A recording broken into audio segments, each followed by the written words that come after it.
देखो रिकॉर्डिंग का मैसेज किया और स्क्रीन शेयर है। Yes ma'am.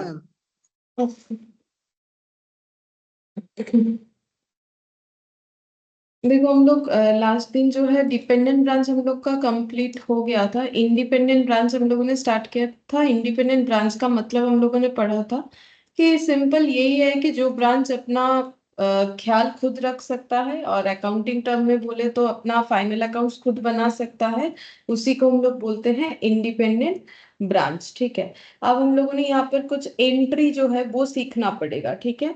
और ये बेसिकली ये इंडिपेंडेंट ब्रांच का जो क्वेश्चन है मैक्सिमम एंट्री बेसिस पे ही होगा, जर्नल बेसिस पे। ठीक है। तो पहला ट्रांजैक्शंस मैंने कॉलम करवा दिया था, जस्ट लिखना स्टार्ट करना है हम लोग को। गुड्स dispatched by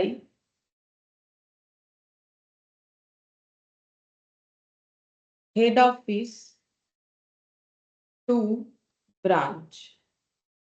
ठीक है। गुड्स जो है डिस्पैच हुआ है हेड ऑफिस के थ्रू से ब्रांच को, तो एंट्री क्या होना चाहिए? तो यहाँ पर एंट्री करने के लिए हमें कैसे सोचना पड़ेगा?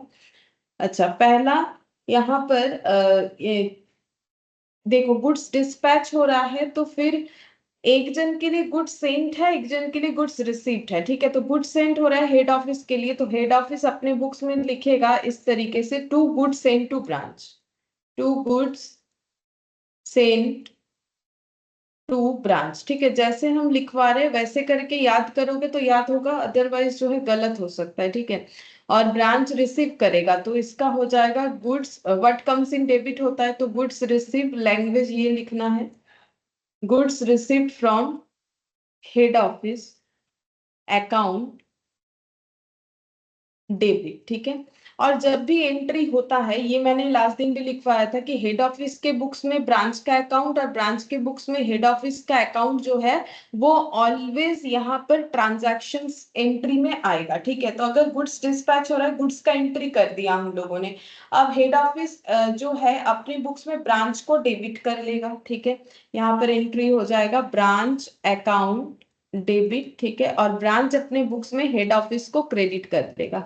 हमेशा ब्रांच या हेड ऑफिस के बीच में डायरेक्टली कोई ट्रांजैक्शन होने पे दोनों ही अपने अपने बुक्स में ब्रांच को डेबिट या क्रेडिट, हेड ऑफिस अपने बुक्स में ब्रांच को डेबिट या क्रेडिट, ब्रांच अपने बुक्स में हेड ऑफिस को डेबिट या क्रेडिट करेगा अकॉर्डिंग टू द ट्रांजैक्शन। अब वो हम लोग कैसे डिसाइड करेंगे? सिंपल, अगर ये गुड्स भेज रहा है, ठीक है, तो टू गुड्स सेंट, और ये गुड्स रिसीव कर रहा है तो goods receive, what comes in debit what goes out is credit. ठीक है। तो ऑपोजिटली ये हेड ऑफिस को क्रेडिट करेगा और ये ब्रांच को डेबिट करेगा। और वैसे भी इसका भी लॉजिक अगर हम लोग देखें तो सिंपल सा बात है कि ब्रांच डेबिट का मतलब है कि ब्रांच को अगर हम लोग गुड्स भेज रहे हैं, ब्रांच के लिए भेज रहे हैं। ठीक है। तो ब्रांच को हम लोग इस केस में थोड़ा डेटर की तरह ट्रीट कर सकते हैं क्योंकि इंडिपेंडेंट है, तो ब्रांच डेबिट। ठीक है। जैसे परचेज का एंट्री होता है तो ये तो परचेज कर रहा है ना, तो ये डायरेक्टली तो मार्केट से कर नहीं रहा है कि परचेज टू क्रेडिटर लिखेगा। ठीक है। सिंपल उसी का देखो इंटरप्रिटेशन है, परचेज की जगह गुड्स रिसीव और क्रेडिटर की जगह हेड ऑफिस से लिया गया है तो हेड ऑफिस। और सिंपल यहाँ पर भी वही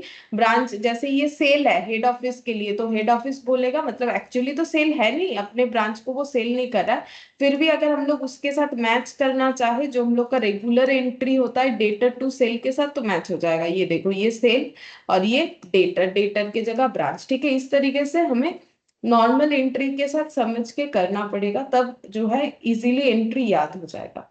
सेकेंड जो ट्रांजैक्शन है, remittance by branch to head office. Remittance by branch to head office. अगर ब्रांच ने कुछ रेमिट किया है हेड ऑफिस को तो उस केस में क्या एंट्री होना चाहिए? ठीक है। अब रेमिटेंस क्या हो सकता है? कैश वगैरह। ठीक है। तो देखो अगर ब्रांच रेमिट कर रहा है तो हेड ऑफिस के पास क्या आएगा? कैश या बैंक आएगा। तो देखो इसके अकाउंट में हो जाएगा कैश और बैंक, दोनों ही लिख देते, कोई भी लिखा जा सकता है।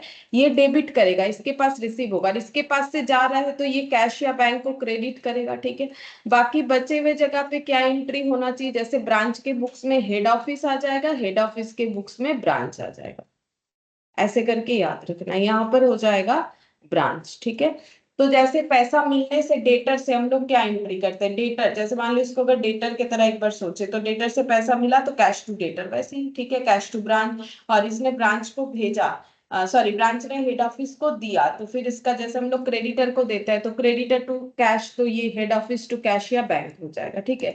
तो जनरल एंट्री जो है उसके साथ मैच कर करके सोच सकते हो। Head office sending cash to branch.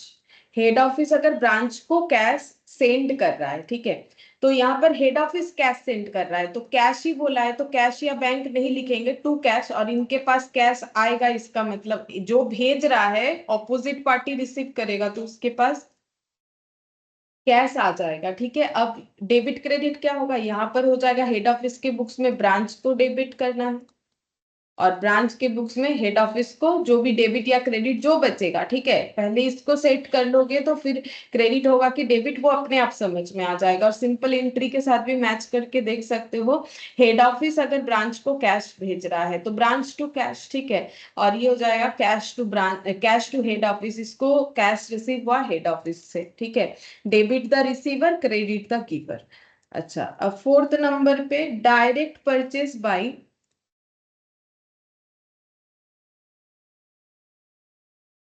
Branch.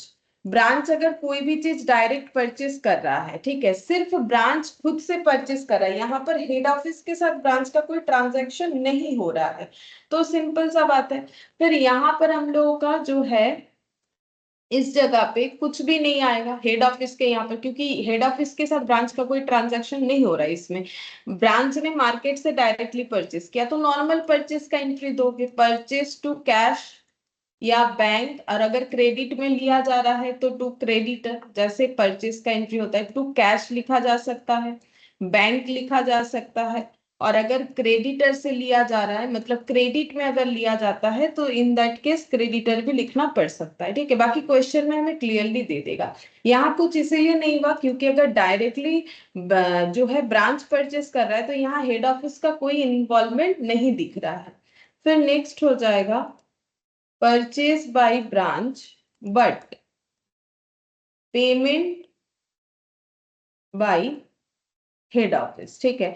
तो यहाँ क्लियरली बता दिया है कि ब्रांच ने ही परचेस किया है लेकिन पेमेंट जो है वो हेड ऑफिस कर रहा है, ठीक है। तो इसका ट्रांजैक्शन का सिस्टम देखो कैसे होगा।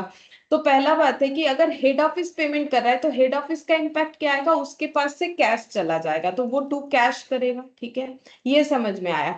और ब्रांच अगर परचेस कर रहा है तो वो अपने बुक्स में परचेस को डेबिट करेगा, ब्रांच परचेस कर रहा है तो अपने बुक्स में परचेस को डेबिट करेगा, हेड ऑफिस परचेस नहीं कर रहा है तो वो परचेस को डेबिट नहीं करेगा, बट वो हेड ऑफ ब्रांच के बिहाफ में पे कर रहा है तो टू कैश करेगा।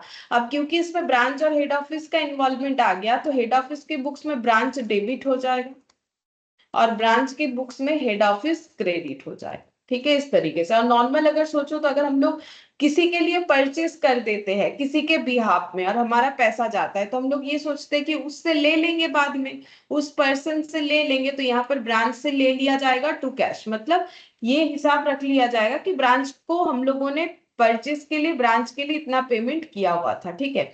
और यहाँ पर purchase to head office, purchase तो किया है बट अपने आप पेमेंट नहीं किया है, हेड ऑफिस ने उसका पेमेंट कर दिया है, तो उसका फिर उस तरीके से लेजर मेंटेन करना पड़ेगा कि मुझे ये पैसा हेड ऑफिस से मिलना, ठीक है। फिर sixth number, sales by branch. Branch ने अपने यहाँ पर सेल किया है तो एंट्री क्या होगा, तो यहाँ पर हेड ऑफिस, यहाँ पर ब्रांच, ठीक है। तो अगर सेल जो है बता ही दिया है ब्रांच ने किया है तो हेड ऑफिस के यहाँ पर कोई एंट्री नहीं होगा, नॉर्मल सेल का एंट्री होगा। अगर कैश में किया है तो कैश सेल, कैश या बैंक लिख सकते हैं, और अगर क्रेडिट में किया है तो डेटर को डेबिट करना पड़ेगा, टू सेल्स। यहाँ पर हेड ऑफिस का कोई इन्वॉल्वमेंट नहीं है, पढ़ने से ही वो पता चलता है। सेवेंथ नंबर में collection from debtor by branch, collection from debtor by branch, ठीक है। Collection from debtor by branch मतलब देखो बोल रहा है डेटर से कलेक्शन हुआ है, कौन कलेक्शन किया है, ब्रांच ने कलेक्शन किया है, ठीक है। तो सीधा बात है, ब्रांच का डेटर होगा तो ब्रांच ने अपने डेटर से कलेक्शन किया, तो सेल किया तो डेटर टू सेल, जब कलेक्शन करेगा तो cash account debit to debtor.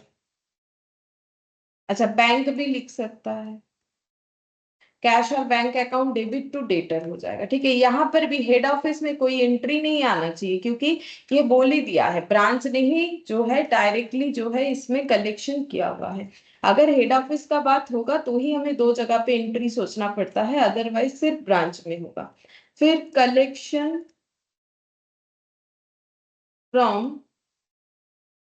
Branch debtor directly by head office. अब यहाँ पर दोनों पार्टी का इन्वॉल्वमेंट हो गया है, ठीक है। यहाँ पर बोल रहा है collection from branch debtor directly by head office, मतलब डेटर ब्रांच का था, कलेक्शन हेड ऑफिस ने किया। तो एक बात तो कंफर्म है कि अगर जो कलेक्शन करेगा उसी के पास पैसा आएगा, ठीक है। तो हेड ऑफिस बोलेगा कैश और बैंक अकाउंट डेबिट, ठीक है। ये तो हेड ऑफिस कंफर्म ये एंट्री करेगा। और ब्रांच का कंफर्म एक एंट्री होगा जब भी अपना डेटर कैंसिल होगा, क्योंकि देखो डेटर तो ब्रांच का था तो ब्रांच को अपने डेटर को कैंसिल करना पड़ेगा, तो ब्रांच अपने बुक्स में टू डेटर करेगा, ठीक है। ऐसे करके ये दो एंट्री कंफर्म होता है। फिर दूसरा यहाँ पर ये देखेंगे कि हेड ऑफिस को क्या करना पड़ेगा, हेड ऑफिस को पता है कि ये उसका सेल नहीं है, ये ब्रांच का सेल है। तो फिर जब भी हेड ऑफिस और ब्रांच का ट्रांजैक्शन आता है, तुम लोग देख सकते हो अभी तक हम लोगों ने इतना सारा ट्रांजैक्शन लिखा, हर जगह पे जो भी डेबिट क्रेडिट एंट्री होने के बाद या तो हेड ऑफिस के बुक्स में ब्रांच डेबिट या क्रेडिट होगा, ब्रांच के बुक्स में हेड ऑफिस डेबिट या क्रेडिट होगा। तो यहाँ पर हेड ऑफिस के बुक्स में ब्रांच फिर क्रेडिट हो जाएगा और ब्रांच के बुक्स में हेड ऑफिस जो है वो डेबिट हो जाएगा, ठीक है। मतलब हेड ऑफिस से बाद में अपने डेटर का पैसा ब्रांच कलेक्ट करेगा और हेड ऑफिस को अपने ब्रांच के डेटर का कलेक्शन किया गया पैसा रिम्बर्स करना पड़ेगा, ठीक है। इसीलिए देखो कैश टू ब्रांच और यहाँ पर हो गया हेड ऑफिस टू डेटर। फिर ninth number, expenses incurred at branch, expenses incurred at branch. Branch में जो एक्सपेंसेस इनकर्ड हुआ है, तो हेड ऑफिस का तो कुछ नाम नहीं आ रहा है, सिर्फ ब्रांच का बात है। तो नॉर्मल जो एक्सपेंसेस का एंट्री देते हैं वही लिखेंगे, एक्सपेंसेस अकाउंट डेबिट टू, यहाँ पर हो जाएगा कैश या बैंक, ब्रांच का एक्सपेंस। फिर tenth number, expenses of branch paid by head office, expenses of branch paid by head office. यहाँ पर हेड ऑफिस भी इन्वॉल्व हो गया, ब्रांच का एक्सपेंसेस है जो हेड ऑफिस ने पे किया, अगर हेड ऑफिस ने पे किया उसके पास से कैश या बैंक क्रेडिट होना चाहिए, ठीक है। और ब्रांच का एक्सपेंस है तो ब्रांच को अपने एक्सपेंसेस को डेबिट करना पड़ेगा, लेकिन वो टू कैश या क्रेडिट नहीं करेगा क्योंकि उसको पता है उसका खर्चा हेड ऑफिस ने दिया है, तो हेड ऑफिस को बाद में वो एडजस्ट करना पड़ेगा उसको, तो टू हेड ऑफिस।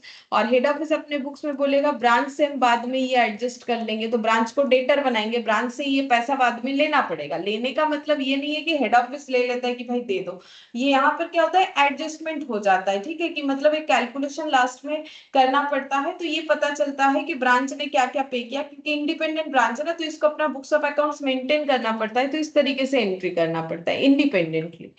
फिर 11th number, head office expenses charged to branch, bracket में एलोकेशन टू ब्रांच। ये थोड़ा सा समझने वाला पॉइंट है, ठीक है।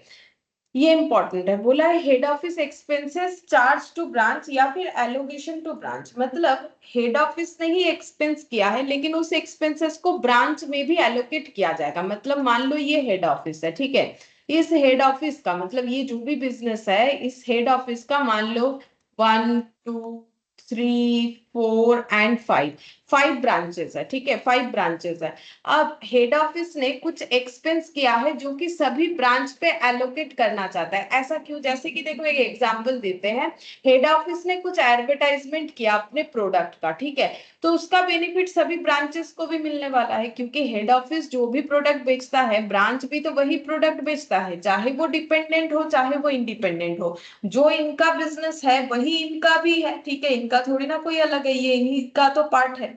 तो अगर हेड ऑफिस एडवर्टाइजमेंट करता है, एडवर्टाइजमेंट क्यों किया जाता है? प्रोडक्ट के सेल के लिए, ठीक है, तो प्रोडक्ट का सेल बूस्ट होगा एडवर्टाइजमेंट करने से। तो हेड ऑफिस बोल रहा है मैंने टोटल एडवर्टाइजमेंट का खर्चा किया, लेकिन इसका बेनिफिट सभी ब्रांचेस को मिलेगा, तो हम खर्चे को भी थोड़ा थोड़ा ये सब में एलोकेट कर देंगे, ठीक है। मान लो ब्रांच ने 10,000 का खर्चा किया है टोटल एडवर्टाइजमेंट में, अब 1 2 3 4 5 ब्रांचेस है, ठीक है, अब वो सोच रहा है कि 5 ब्रांचेस में, जैसे मान लो यहाँ पर 15,000 का खर्चा किया है और 10,000 का खर्चा वो ब्रांच में एलोकेट करना चाहता है 5 ब्रांच में, तो फिर 2,000 2,000 2,000 करके एलोकेट कर देगा। एलोकेशन का मतलब यही होता है कि उस खर्चे को सभी में डिवाइड कर देना या एपोर्शन कर देना। अब इसका एंट्री कैसे होगा? तो सबसे पहले ब्रांच हेड ऑफिस का एक्सपेंस है, तो हेड ऑफिस अपने बुक्स में एंट्री क्या करेगा? हेड ऑफिस अपने बुक्स में एंट्री करेगा इस तरीके से, ये देखो यहाँ पर मुझे इस तरीके से लिखना चाहिए। देखो हम पहले जो एंट्री लिख के दिखा रहे हैं वो यहाँ पर डायरेक्टली नहीं लिखा जा सकता, इसलिए हम समझा रहे हैं। देखो सबसे पहले हमें एंट्री करना पड़ता है कोई भी एक्सपेंस होने से, expense account debit to cash और बैंक, ठीक है। अब हम चाहते हैं कि इस एक्सपेंसेस को हम एलोकेट करेंगे। कौन बोल रहा है? Head office. इस एक्सपेंसेस को जैसे मान लो 15,000 का, अब इस एक्सपेंसेस को सभी ब्रांचेस में एलोकेट करेंगे, तो इसका सेकेंड एंट्री क्या होना चाहिए? इसका मतलब यहाँ पर ब्रांच को डेबिट करना पड़ेगा, ठीक है। अगर किसी पे एक्सपेंसेस का जो है रिस्पॉन्सिबिलिटी डाल रहे हैं या फिर उसको एलोकेट कर रहे हैं तो वो अकाउंट डेबिट होगा, ठीक है, वो सेक्टर वो ब्रांच डेबिट होगा। टू यहाँ पर एक्सपेंस, जैसे मान लो इस ब्रांच को सपोज कि 5,000 का एक्सपेंसेस एलोकेट किया गया ब्रांच 1 को, ठीक है, तो फिर एंट्री हो जाएगा branch 1 account debit to expenses, ठीक है। फिर ब्रांच 2 में जितना होगा उसका एंट्री उस तरीके से होते जाएगा। तो हम लोग को यहाँ पर कौन सा एंट्री करना है? हमें यहाँ पर ये वाला नहीं दिखाना है, ठीक है, ये वाला दिखाने का जरूरत नहीं है, हमें डायरेक्टली ये ब्रांच में एलोकेशन वाला एंट्री दिखाने बोला है। तो ब्रांच में एलोकेशन वाला एंट्री ऐसे हो जाएगा ब्रांच टू एक्सपेंस, ठीक है, हमें लिखना पड़ेगा ब्रांच टू एक्सपेंस।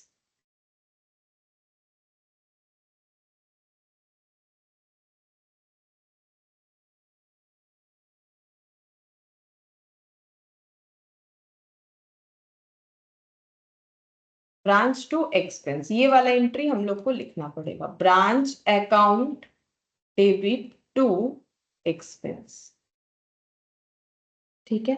और फिर ब्रांच क्या लिखेगा? ब्रांच के लिए क्या है? ब्रांच के लिए ये तो एक्सपेंस है जो कि ब्रांच ने खुद नहीं किया, लेकिन हेड ऑफिस ने उसको दे दिया है उस एक्सपेंस का रिस्पॉन्सिबिलिटी, तो है तो इसका एक्सपेंस, तो ये एंट्री क्या करेगा? एक्सपेंस अकाउंट डेबिट टू यहाँ पर हेड ऑफिस, क्योंकि खुद तो पेमेंट नहीं कर रहा है, अगर खुद पेमेंट करता तो ये वाला एंट्री करता, ठीक है। Expenses of branch paid by head office, अब क्योंकि इसका बेनिफिट ब्रांच को भी मिलने वाला है, जैसे कि मैंने एडवर्टाइजमेंट का एग्जांपल दिया, तो वो घूम फिर के ब्रांच के लिए ये मतलब ट्रांजैक्शन खड़ा कर रहा है कि एक्सपेंसेस ऑफ ब्रांच, ब्रांच का ही एडवर्टाइजमेंट का एक्सपेंसेस है जो कि हेड ऑफिस ने पे किया। बेसिकली हेड ऑफिस ने एक मतलब ह्यूज अमाउंट में एडवर्टाइजमेंट का खर्चा पे कर दिया जिसका बेनिफिट इनको भी मिलेगा, तो इनको इस तरीके से एंट्री दिखाना पड़ेगा कि expenses account debit to head office, और इनका एंट्री क्या होगा? Branch to expense. लेकिन एक्सपेंस तो डेबिट होता है, हाँ होता है ना, एक्सपेंस टू कैश ये तो पहले हुआ होगा, उसके बाद ये एलोकेशन का एंट्री क्योंकि हमें बोला है, तो एलोकेशन जब होगा तो एक्सपेंस कम होगा। अगर हम लोग अपने खर्चे को बांट देंगे तो फिर हमारा खर्चा जो है वो राइट ऑफ हो जाएगा, तो ये राइट ऑफ का एंट्री हुआ, ठीक है। तो ये चार्ज, ये देखो लिखा हुआ है ना चार्ज, इसीलिए। फिर 12th नंबर में है transfer of goods from one branch to another, ठीक है। अगर हम लोग गुड्स को एक ब्रांच से दूसरे ब्रांच में ट्रांसफर कर रहे हैं तो एंट्री क्या होगा? यहाँ पर भी जो है थोड़ा सा हमें पॉइंट को समझना पड़ेगा। देखो, पहला बात है कि अगर एक ब्रांच से दूसरे ब्रांच पे जाएगा तो हमें ऐसा लगेगा कि फिर इसमें हेड ऑफिस का तो कोई इन्वॉल्वमेंट है नहीं। हाँ, सही बात है। देखो, अगर एक ब्रांच से दूसरे ब्रांच पे स्टॉक ट्रांसफर हो रहा है तो ऐसे देखने से लग रहा है कि हेड ऑफिस का कोई इन्वॉल्वमेंट है नहीं, लेकिन बिना हेड ऑफिस के परमिशन के कोई भी एक ब्रांच दूसरे ब्रांच को ना तो स्टॉक दे सकता है ना तो उससे स्टॉक ले सकता है। ठीक है। अब देखो, प्रॉब्लम क्या होता है कि अगर मान लो ये ब्रांच है 1, ये है ब्रांच 2, इन्होंने एक दूसरे के साथ ट्रांजैक्शन सेट किया। ठीक है, मतलब गुड्स सेंड किया, रिसीव किया। जैसे कि मेरे यहाँ पर एग्जांपल से ब्रांच 1 ने ब्रांच 2 को गुड्स भेजा, और जो है ब्रांच 2 ने मतलब यहाँ पर कैसे दिखा है, मैंने दोनों साइड एरो लगा दिया, ऐसे दिखाते हैं। ब्रांच 1 ने गुड्स भेजा है ब्रांच 2 को। ठीक है, तो इसने ये एक्सेप्ट किया है। ठीक है। अच्छा, अब प्रॉब्लम क्या होगा, जब ब्रांच 1 का बुक्स ऑफ अकाउंट्स बनेगा तो ब्रांच अपने बुक्स में हेड ऑफिस का लेजर तो बनाएगा ही, क्योंकि ब्रांच 1 के साथ जरूर हेड ऑफिस का ट्रांजैक्शन कोई ना कोई होगा। इसके अलावा वो ब्रांच 2 का भी यहाँ पर जो है एक लेजर उसे बनाना पड़ेगा बिकॉज ऑफ दिस ट्रांजैक्शन। ठीक है, क्योंकि ब्रांच 1 ने ब्रांच 2 को स्टॉक ट्रांसफर किया है तो ब्रांच 1 अपने बुक्स ऑफ अकाउंट्स में अपना लेजर तो जो बनाएगा बनाएगा। जैसे अगर खुद से अपने डेटर को सेल किया तो इसके बुक्स में क्या क्या लेजर हो सकता है, डेटर लेजर हो सकता है, कैश हो सकता है, ठीक है, परचेस हो सकता है। इस तरीके से हेड ऑफिस होगा और ब्रांच का भी आ गया। ब्रांच 2 के बुक्स में भी क्या होगा, हेड ऑफिस का तो होगा ही होगा, प्लस इसका भी अपना जो भी लेजर बनना चाहिए वो बनेगा, साथ ही साथ ब्रांच 1 का भी बनेगा। ठीक है, अब ये दोनों को क्या करना पड़ेगा, ईयर एंड में हेड ऑफिस को अपना पूरा जो है स्टेटमेंट ट्रांसफर करना पड़ेगा। ठीक है। अब हेड ऑफिस के पास जो डिटेल्स है वो कैसा है, हेड ऑफिस के पास अपना जो लेजर है वो तो है ही, ब्रांच 1 और ब्रांच 2 का भी लेजर बनाया होगा उसने, क्योंकि उसका ट्रांजैक्शन ब्रांच 1 के साथ भी होता है, ब्रांच 2। अब जब ब्रांच 1 अपना लेजर भेज रहा है तो हेड ऑफिस वाला अकाउंट भेज रहा है, ठीक है, वो तो हेड ऑफिस रिकंसाइल करेगा अपने पास ब्रांच 1 के साथ। बाकी अपना ये डेटर का लेजर भेजेगा, कैश का, परचेस का, ठीक है, वो समझ में आ रहा है, इसके यहाँ पर बिजनेस कैसे चल रहा है उस बात का पता चलेगा। लेकिन जब ब्रांच 1 का लेजर भेजेगा तब प्रॉब्लम ये है कि ब्रांच 1 का एक लेजर हेड ऑफिस के पास जो है, सॉरी, ब्रांच 2 का लेजर एक जो है हेड ऑफिस के पास ब्रांच 1 से आ रहा है, और ब्रांच 2 से ब्रांच 1 का लेजर आ रहा है। मतलब हेड ऑफिस के पास ऑलरेडी ब्रांच 1 ब्रांच 2 का लेजर है, ऊपर से ये दोनों ब्रांच इंडिविजुअली ऑपोजिट ब्रांचेस का लेजर हमें ट्रांसफर कर रहा है, मतलब हेड ऑफिस को ट्रांसफर कर रहा है, क्योंकि इन दोनों ने अपने अंदर ट्रांजैक्शंस कर रखा था। ठीक है, तो ट्रांजैक्शन हुआ है तो लेजर तो ओपन होगा, बात तो सही है। लेकिन हेड ऑफिस बोल रहा है इससे मुझे बहुत कंफ्यूजन है, मुझे चीजों को इनकॉर्पोरेट करने में बहुत दिक्कत होगा। ठीक है, हम उसको इनकॉर्पोरेट नहीं कर सकते। मेरे पास अगर मुझे ब्रांच 1 के साथ हेड ऑफिस का, ब्रांच 1 के साथ इस ब्रांच 1 का लेजर को मैच करना अलग बात है, लेकिन ब्रांच 1 का भेजा गया ब्रांच 2 के साथ हम कैसे मैच करें। ठीक है, तो ये तो मेरे लिए बहुत डिफिकल्ट होगा। मतलब सीधा सा बात ये है कि हेड ऑफिस को क्या प्रॉब्लम है, हेड ऑफिस बोल रहा है मुझे तो चीजों को रिकंसाइल करना पड़ता है कि मैंने अपने बुक्स में जो ब्रांच का अकाउंट ओपन किया है और ब्रांच ने हेड ऑफिस बोल के, जैसे मान लो ये ब्रांच 1 है, ये ब्रांच 1 है, तो ब्रांच 1 का अकाउंट मैंने ओपन किया है और ब्रांच 1 भी ईयर एंड में मेरे नाम का अकाउंट भेजेगा। ठीक है, तो फिर मेरे यहाँ पर ब्रांच अकाउंट में जो भी दिखेगा ब्रांच 1 अकाउंट में, ब्रांच 1 के हेड ऑफिस अकाउंट में भी वही दिखना चाहिए। ठीक है, अगर मेरे लिए रिसीवेबल दिख रहा है तो इसके लिए पेबल दिखेगा, और इसके लिए पेबल दिखेगा तो इसके लिए रिसीवेबल दिखेगा। ठीक है, ये दिखना चाहिए। लेकिन अगर इन द मीन टाइम मेरे पास तो सिर्फ ब्रांच 1 नहीं है, और भी ब्रांच का लेजर होगा, ब्रांच 2, ब्रांच 3। ठीक है, अब मुझे ये ब्रांच 1 के साथ हम ये वाला जो है जो भेजा जाएगा मुझे हेड ऑफिस बोल के उसको मैच करेंगे। लेकिन ये अगर मुझे ब्रांच 2 भी भेजता है तो मेरे लिए काफी डिफिकल्ट हो जाएगा चीजों को रिकंसाइल करना। इसीलिए हेड ऑफिस ने ये डिसाइड किया कि भले ही आप लोग अपने अंदर ट्रांजैक्शन कर रहे हो, कर सकते हो, लेकिन मेरे परमिशन के बिना तो कर नहीं सकते। ठीक है, मतलब हेड ऑफिस के परमिशन के बिना एक ब्रांच दूसरे ब्रांच को तो स्टॉक ट्रांसफर नहीं कर सकता है। तो इसीलिए एंट्री को ऐसा करो कि मेरे पास से ही स्टॉक लिया और दिया गया है, ताकि रिकंसिलिएशन में कोई, इनकॉर्पोरेशन में कोई प्रॉब्लम ना हो। मतलब एंट्री कैसे बनाने के लिए बोला गया है, हेड ऑफिस बोल रहा है कि कितना ही क्यों ना एक ब्रांच दूसरे ब्रांच को ट्रांसफर कर रहा है, हम उसका एंट्री मेंटेन करेंगे। जैसे मान लो कि यहाँ पर हम लिख रहे हैं, देखो जैसे सेंडिंग ब्रांच क्या एंट्री करेगा, ठीक है, सेंडिंग ब्रांच क्या एंट्री करेगा, और यहाँ पर लिख रहे हैं रिसीविंग ब्रांच क्या एंट्री करेगा, ठीक है। तो यहाँ पर बोला जा रहा है सेंडिंग ब्रांच को ऐसे एंट्री करने के लिए, सेंडिंग ब्रांच ऐसे एंट्री करेगा, देखो जो गुड्स भेज रहा है उसके पास से स्टॉक चला जाएगा, तो simple to goods sent to branch, ठीक है। अब मान लो कि कौन किसको भेज रहा है, यहाँ पर हम थोड़ा सा ड्रॉ कर देते हैं। मान लो कि ब्रांच जो है, ब्रांच वन जो है सेंडर है, ठीक है, और ब्रांच टू जो है वो रिसीवर है, फॉर एग्जाम्पल। तो to good send to branch two, ठीक है, ये कौन बोल रहा है, सेंडर ब्रांच। और डेबिट किसको करेगा, वो डेबिट हेड ऑफिस को कर देगा, ठीक है, कि हेड ऑफिस के लिए हम ये हेड ऑफिस के परमिशन पे ही कर रहा है। तो head office account debit to goods send to branch, और जो रिसीविंग ब्रांच है उसके पास स्टॉक आएगा तो वो क्या लिखेगा, गुड्स रिसीव्ड बाय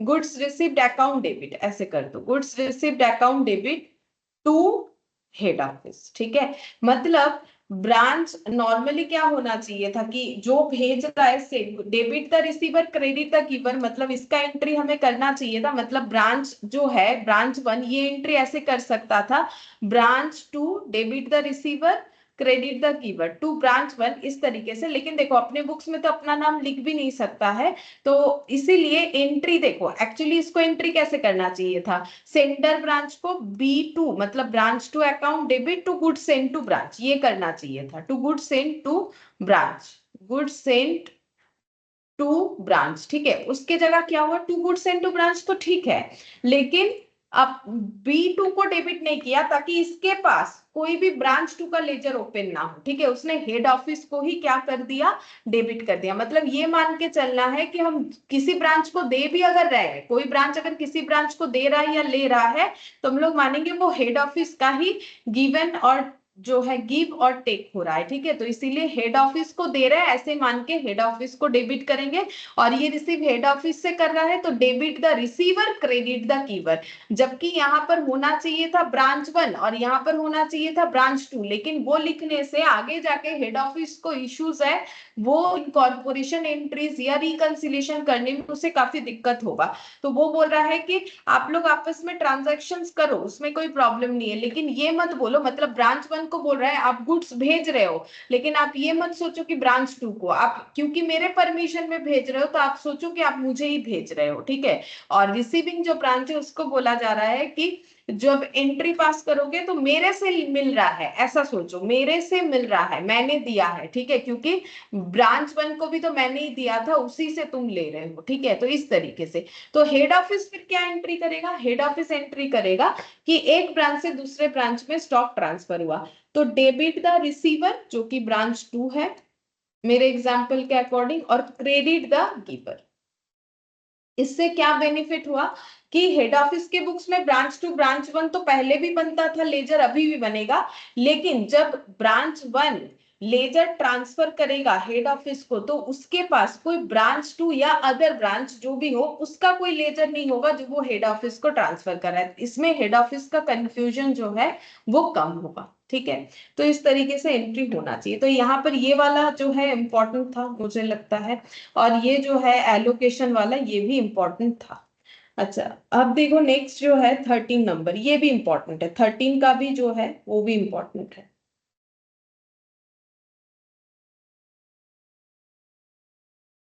13 नंबर पे है फिक्स्ड एसेट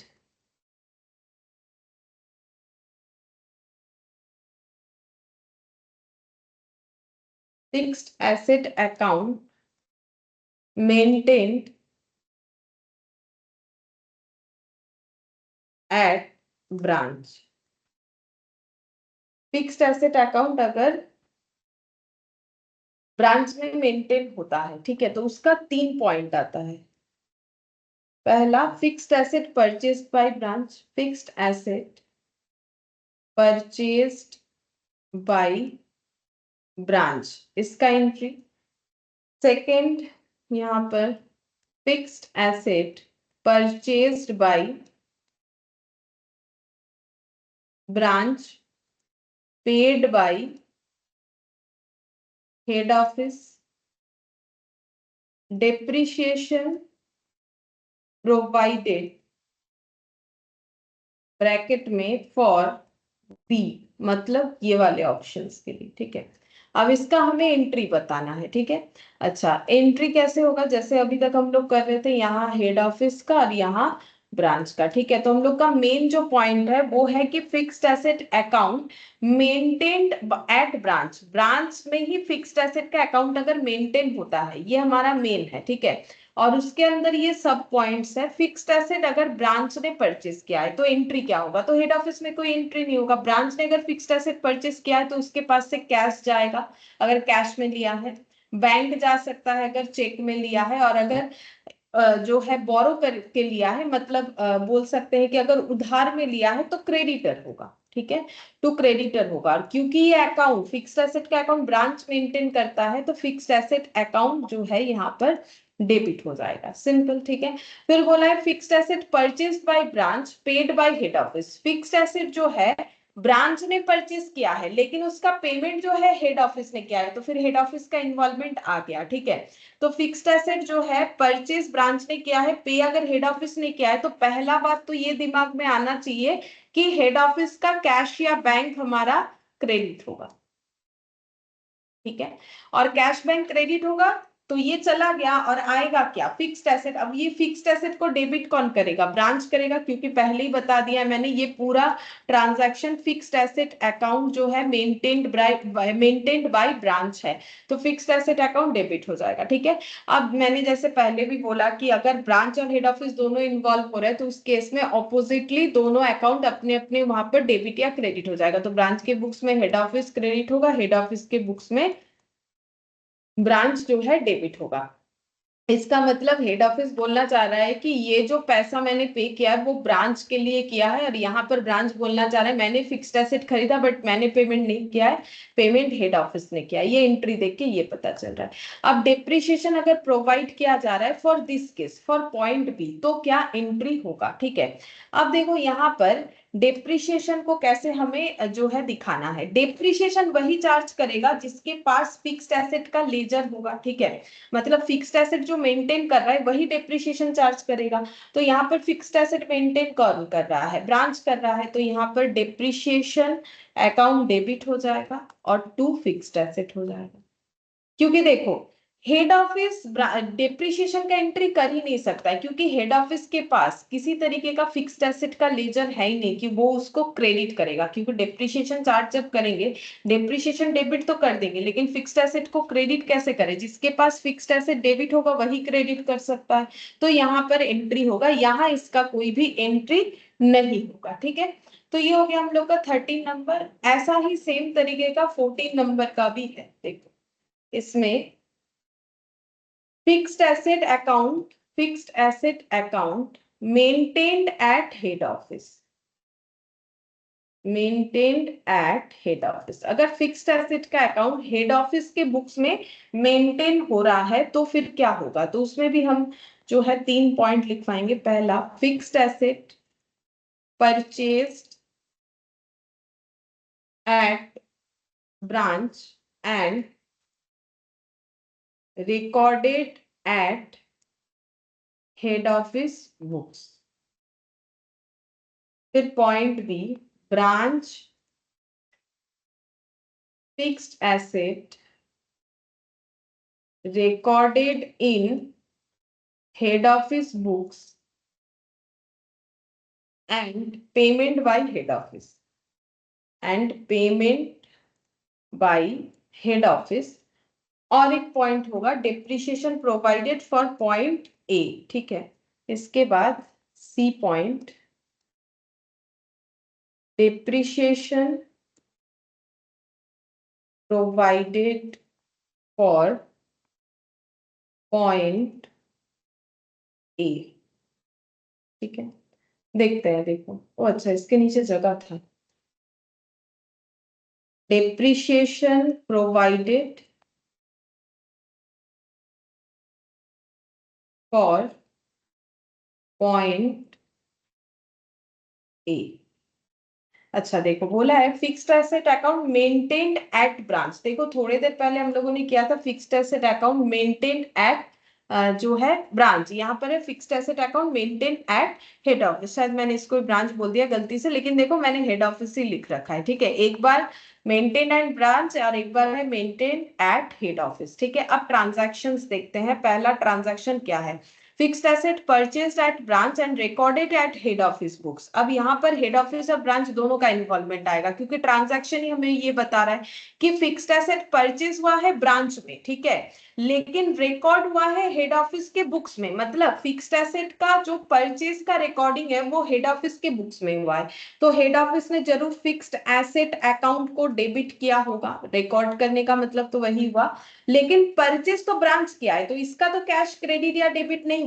जिसने परचेज किया है उसी का कैश क्रेडिट होगा, ठीक है। डेबिट तो होगा नहीं, कैश क्रेडिट होगा या बैंक क्रेडिट होगा। और अगर क्रेडिट में लिया है तो क्रेडिटर क्रेडिट होगा, ठीक है। अब देखो यहाँ पर परचेज कौन कर रहा है? ब्रांच, ठीक है। तो परचेज की वजह से कैश का आउटफ्लो होता है या लाइबिलिटी बढ़ता है ड्यू टू क्रेडिटर, तो ये हो गया। अब परचेज जिसने किया है उसने अपने बुक्स में उस एसेट को दिखाया नहीं है, दिखाया किसने है? हेड ऑफिस ने। तो हेड ऑफिस अपने बुक्स में फिक्स्ड एसेट कर लिया।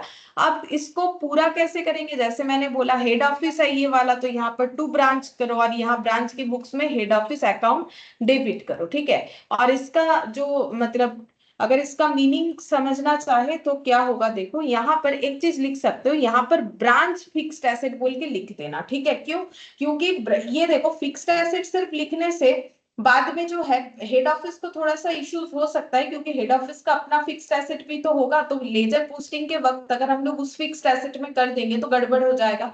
तो ये ब्रांच फिक्स्ड एसेट बोल के लिखने से हमारा लेजर पोस्टिंग सही रहेगा। मतलब हम ये कहना चाह रहे हैं हेड ऑफिस के बुक्स में अपना फिक्स्ड एसेट होगा, ठीक है। और ब्रांच फिक्स्ड एसेट अगर हम लोग लिखेंगे तो ब्रांच फिक्स्ड एसेट में ही इसका ट्रांजैक्शंस का पोस्टिंग करेंगे, अदरवाइज सिर्फ फिक्स्ड एसेट लिखने से यहाँ आ जाएगा, जो कि गलत इंटरप्रिटेशन हो जाएगा, ठीक है। तो इसीलिए यहाँ पर लिख देना चाहिए ब्रांच फिक्स्ड एसेट। तो ब्रांच का फिक्स्ड एसेट परचेज हुआ है, लेकिन जो है यहाँ पर पेमेंट किसने किया है? ब्रांच ने किया है। ब्रांच का फिक्स्ड एसेट परचेस करके हेड ऑफिस ने ब्रांच का परचेस किया गया फिक्स्ड एसेट को अपने बुक्स में दिखाया है, ठीक है। तो दूसरे का चीज है, किसका है? ब्रांच का, ठीक है। तो fixed asset account debit to branch, branch कौन हो जाएगा फिर? मतलब इसको इन जनरल समझो तो ये लाइबिलिटी की तरह हो गया कि मेरा क्रेडिटर का चीज है, ठीक है। और यहाँ पर हेड ऑफिस से मुझे ये बाद में मिल जाएगा। हेड ऑफिस जो है, हेड ऑफिस मेरा डेटर की तरह ट्रीट हो गया। डेबिट, हेड ऑफिस को डेबिट किए तो डेबिट द रिसीवर, ठीक है। या फिर इसको बोल सकते हैं कि इनसे मुझे कुछ मिलेगा। क्या मिलेगा? जो फिक्स्ड एसेट मैंने परचेस किया था वो इन्होंने अपने बुक्स में एंट्री किया है। अब इनमें कोई एग्रीमेंट होगा, इसीलिए इन्होंने क्या है कि भाई लेजर आप मेंटेन कीजिएगा, तो इसीलिए, ठीक है। तो इस तरीके से एंट्री होगा। Branch fixed asset recorded in head office books and payment by head office. तो ब्रांच का ही फिक्स्ड एसेट है जो कि हेड ऑफिस के बुक्स में रिकॉर्ड हुआ है, और पेमेंट भी हेड ऑफिस ने किया है। तो पेमेंट क्या है? तो हेड ऑफिस का तो टू कैश या बैंक हो जाएगा, ठीक है। अब पेमेंट का बात आ रहा है इसलिए हम क्रेडिट कुछ नहीं दिखाएंगे। और इसका क्या पेमेंट, किस बात का पेमेंट हुआ है? फिक्स्ड एसेट खरीदने का। तो branch fixed asset account debit हो जाएगा, क्योंकि इन्होंने अपने बुक्स में ही रिकॉर्ड किया है, ये ऐसा लिखा हुआ है कि branch fixed asset recorded in head office books and payment by head office. और यहाँ पर बोला है कि डेप्रिसिएशन पॉइंट ए के लिए बताओ, ठीक है। पॉइंट ए के लिए हमें डेप्रिसिएशन बताना है। तो पॉइंट ए में हुआ क्या था? हेड ऑफिस ने अपने पास ब्रांच का फिक्स्ड एसेट का लेजर मेंटेन किया था, ठीक है। अच्छा, अब यहाँ पर एंट्री कैसे होगा? इसमें देखो थोड़ा सा लॉजिक अलग है। यहाँ पर कैसे होगा डेप्रिसिएशन जब प्रोवाइड होगा?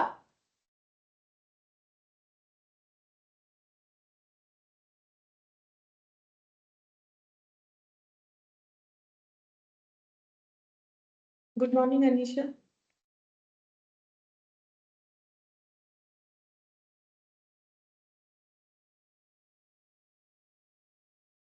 अच्छा देखो, डेप्रिसिएशन प्रोवाइडेड फॉर पॉइंट ए, मैंने जो लिखवाया अभी, डेप्रिसिएशन प्रोवाइडेड फॉर पॉइंट ए, तो पॉइंट ए जो है fix asset purchase at branch ये वाला, इस पे डेप्रिसिएशन लगाना है। अब ध्यान से सुनो कैसे करके हमें लगाना पड़ेगा। तो फिक्स्ड एसेट, यहां पर देखो प्रॉब्लम क्या है, फिक्स्ड एसेट परचेज ब्रांच में हुआ है, ठीक है, मतलब फिजिकली फिक्स्ड एसेट ब्रांच के पास है। अगर ब्रांच के पास देखो तो फिजिकली एसेट प्रेजेंट है, ठीक है, लेकिन उसका लेजर कौन मेंटेन कर रहा है, उसका लेजर मेंटेन कर रहा है हेड ऑफिस, ठीक है, ये कंडीशन है। और इस कंडीशन में हमें उस फिक्स्ड एसेट पे डेप्रिसिएशन लगा के दिखाना है, ठीक है। तो अब देखो यूज जो कर रहा है डेप्रिसिएशन उसी को लगाना चाहिए, यूज जो करेगा डेप्रिसिएशन उसी को लगाना चाहिए, ठीक है। तो यूज कौन कर रहा है, ब्रांच कर रहा है, तो ब्रांच डेप्रिसिएशन यहाँ पर लगाएगा, डेप्रिसिएशन अकाउंट डेबिट, क्योंकि फिजिकली इसी के पास एसेट है, इसी को पता है कितना डेप्रिशिएट हुआ है, ठीक है। तो डेप्रिसिएशन अकाउंट डेबिट हो जाएगा, ठीक है। अच्छा, और क्योंकि हेड ऑफिस के पास लेजर है तो वो फिक्स्ड एसेट को क्रेडिट कर पाएगा। फिक्स्ड एसेट को क्रेडिट करने के लिए जो फिक्स्ड एसेट का डेबिट डेटा वो तो हेड ऑफिस के पास है, तो head office branch fixed asset debit किया था, तो वो टू ब्रांच फिक्स्ड एसेट को क्रेडिट भी करेगा, टू ब्रांच फिक्स्ड एसेट बोल के उसे क्रेडिट भी कर देगा, ठीक है।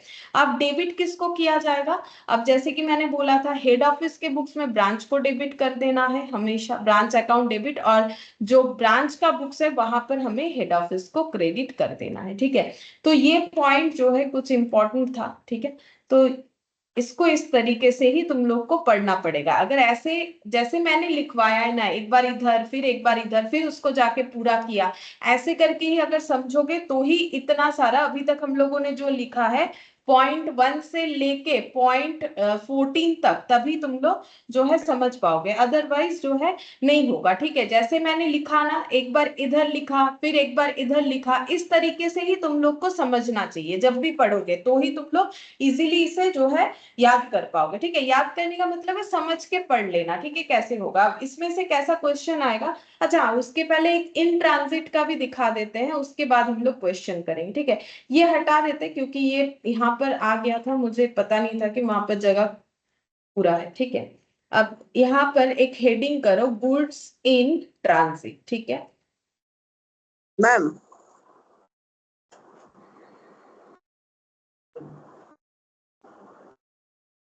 बोलो।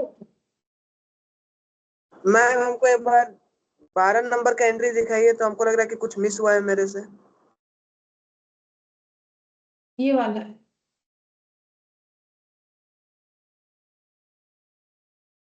Okay ma'am. ठीक है। अच्छा देखो, ये जो हम ड्रॉ कर रही है तुम लोग भी करो, ठीक है, हम बताते हैं हम लोग को क्या यहाँ पर पढ़ना पड़ेगा।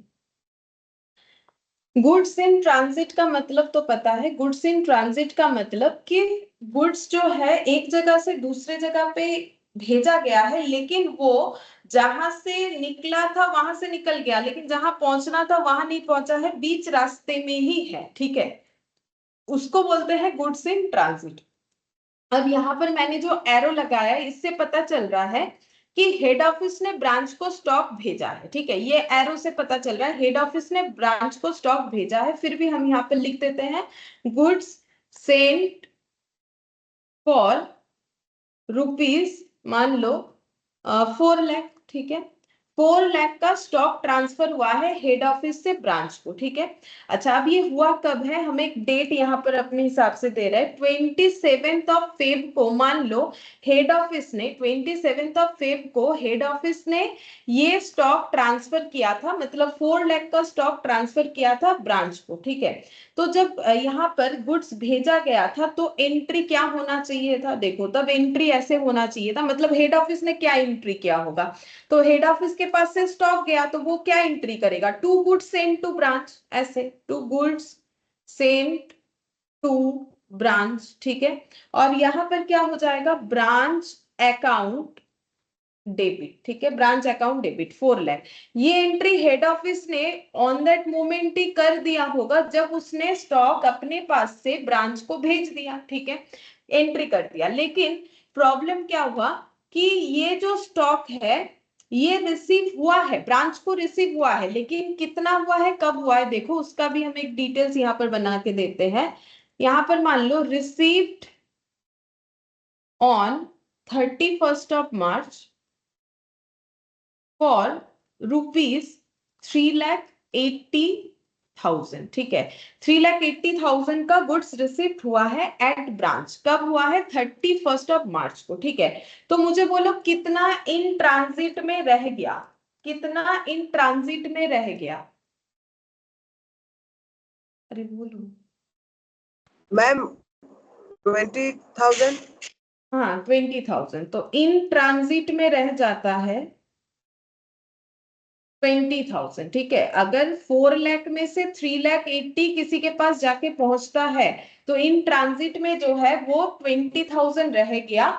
और ये 20,000 भी पहुंचा है ब्रांच को, लेकिन कुछ देरी में। ठीक है, कितने देरी में? तो देखो ये पहुंचा है ब्रांच के पास, लेकिन पहुंचा है 5 अप्रैल को। सपोज कि 5 अप्रैल को ये वाला पहुंचा। ठीक है, 4 लाख में से 380 31 मार्च को पहुंच गया, 5 अप्रैल को पहुंचा है बाकी 20,000। ठीक है, अच्छा अब यहां पर जब 31 मार्च को ब्रांच ने ये स्टॉक रिसीव किया, ठीक है, 31 मार्च को ब्रांच ने जब ये स्टॉक रिसीव किया तब ब्रांच ने क्या एंट्री पास किया होगा? ठीक है, तो ब्रांच ने एंट्री ये पास किया होगा, उसके पास स्टॉक आया, जैसे इसके पास से 2 गुड्स सेंड टू ब्रांच हुआ, इसके पास आ जाएगा goods received from head office. ठीक है, ये देखो गुड्स received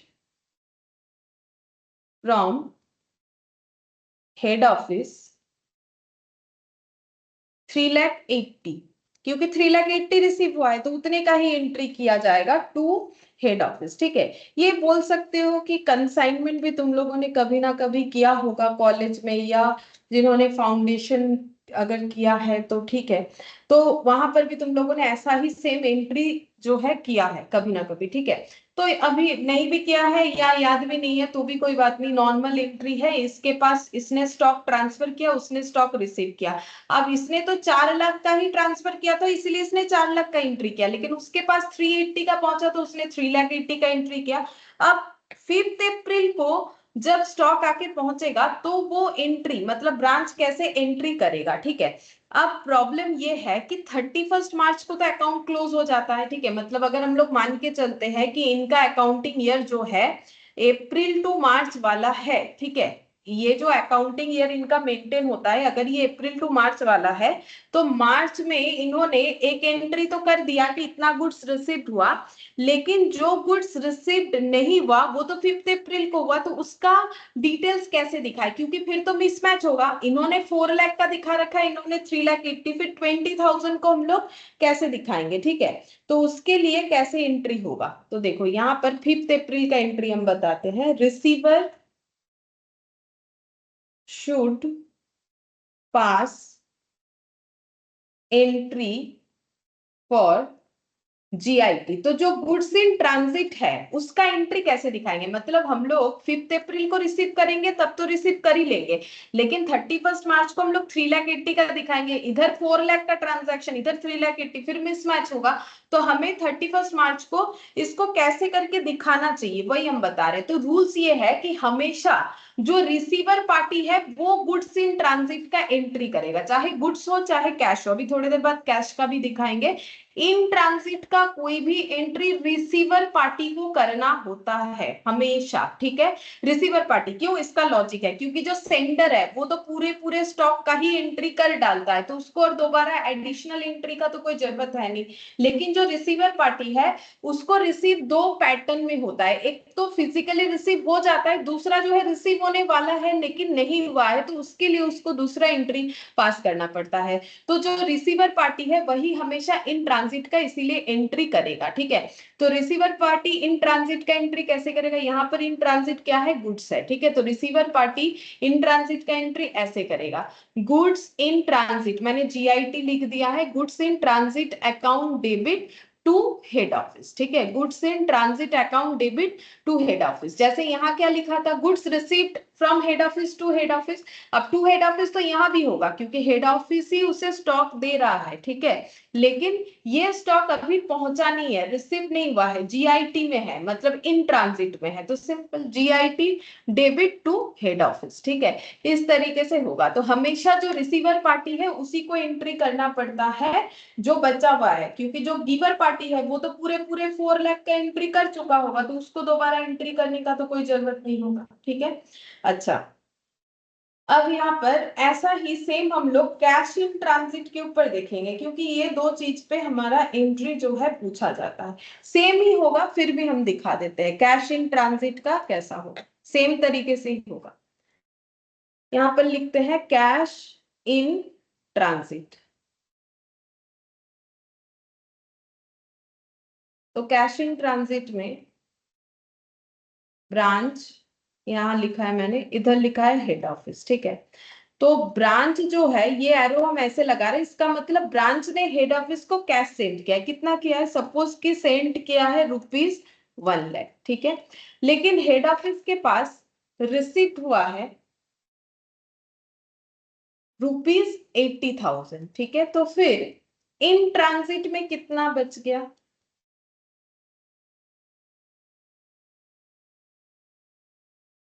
बोलो कितना बच गया कैश इन ट्रांजिट में? 1,00,000 में अगर 80,000 ही पहुंचा है तो ऑब्वियसली 20,000 बचेगा, ठीक है।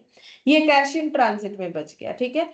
अब एंट्री कौन करेगा? मैंने अभी अभी सिखाया, जो रिसीवर पार्टी है उसी को हमेशा एंट्री करना चाहिए। क्यों? क्योंकि फिर मिसमैच जो है उसको कैसे ठीक करे। ये 1,00,000 का एंट्री कर दिया होगा जब इसने अपना कैश सेंड किया होगा, लेकिन जब इसने रिसीव किया है तब 80,000 को रिसिप्ट बोल के दिखाया होगा। लेकिन जो रिसीवेबल है, मतलब अभी तक इन ट्रांजिट के वजह से रिसीव नहीं हुआ, उसका एंट्री क्या होगा? तो उसका एंट्री कौन करेगा? उसका एंट्री भी हेड ऑफिस करेगा। हेड ऑफिस अपने बुक्स में क्या एंट्री करेगा? ऐसे, ये देखो, जैसे जीआईटी था वैसे CIT, cash in transit account debit to, यहाँ पर हो जाएगा ब्रांच, ठीक है। हेड ऑफिस मत लिख दो, क्योंकि यहाँ पर मैंने ऑपोजिट तरीके से दिखाया था कि हेड ऑफिस ब्रांच को, यहाँ रिसीवर ब्रांच था, यहाँ रिसीवर हेड ऑफिस है। तो cash in transit account debit to क्या हो जाएगा? यहाँ पर टू ब्रांच हो जाएगा, ठीक है। टू ब्रांच अकाउंट कितने से एंट्री होगा? ये 20,000 से एंट्री होगा इन ट्रांजिट वाला, ठीक है। और अगर तुम लोग बोलोगे फिर इन्होंने क्या एंट्री किया होगा जब गुड्स, मतलब ब्रांच ने जब सेंड किया है, तो ब्रांच ने जब सेंड किया, जैसे हम लोग यहाँ पर एंट्री किए थे ना कि branch account debit to goods send to branch, तो यहाँ पर ऐसे हो जाएगा हेड ऑफिस अकाउंट डेबिट, ये देखो, head office account debit to cash या बैंक 1,00,000, ठीक है। और हेड ऑफिस जब रिसीव करेगा तो वो एंट्री करेगा cash account debit 80,000 to branch. 80,000 उसने रिसीव कर लिया, ये एंट्री करेगा। लेकिन जो रिसीवेबल पड़ा हुआ है ड्यू टू ट्रांजिट, ठीक है, इन ट्रांजिट के वजह से, उसका एंट्री इस तरीके से हो जाएगा। तो इसमें हमें याद क्या रखना है? इसमें तुम लोग को हमेशा यही समझ के याद रखना है कि जो रिसीवर पार्टी है उसी के बुक्स में एंट्री होता है। ऐसा नहीं कि ब्रांच में ही होगा, हेड ऑफिस में होगा, ऐसा बहुत से लोग कंफ्यूजन करते हैं, लेकिन ऐसा कुछ भी नहीं है, ठीक है। जो रिसीवर है उसी का एंट्री होगा, क्योंकि उसी का दो पार्ट्स में जो है रिसिप्ट होने वाला है, चाहे वो कैश हो चाहे वो स्टॉक हो, ठीक है। तो ये मैंने समझा दिया। तो देखो, जो इंडिपेंडेंट ब्रांच हम लोगों ने आज स्टार्ट किया था कि इंडिपेंडेंट ब्रांच अकाउंट कैसे काम करता है, वो यहाँ पर हम लोग का उसका जो है ओवरऑल इंट्रोडक्शन कंप्लीट हुआ। अब हम लोग इस पे देखते कैसा क्वेश्चन होगा। जैसे मैंने बोला कि क्योंकि मैंने जर्नल पे इतना टाइम दिया कि हमारा ना मैक्सिमम जर्नल बेस्ड ही इस पे क्वेश्चन होता है, इसी वजह से, ठीक है। तो ये देखो, पहला क्वेश्चन नंबर 1, ठीक है, क्वेश्चन नंबर 1 ये वाला। तुम लोग बताओ, अभी तक तो हम ही बोले जा रहे हैं, मैंने तुम लोगों से एक भी वैसा कुछ क्वेश्चन पूछा नहीं है अभी तक।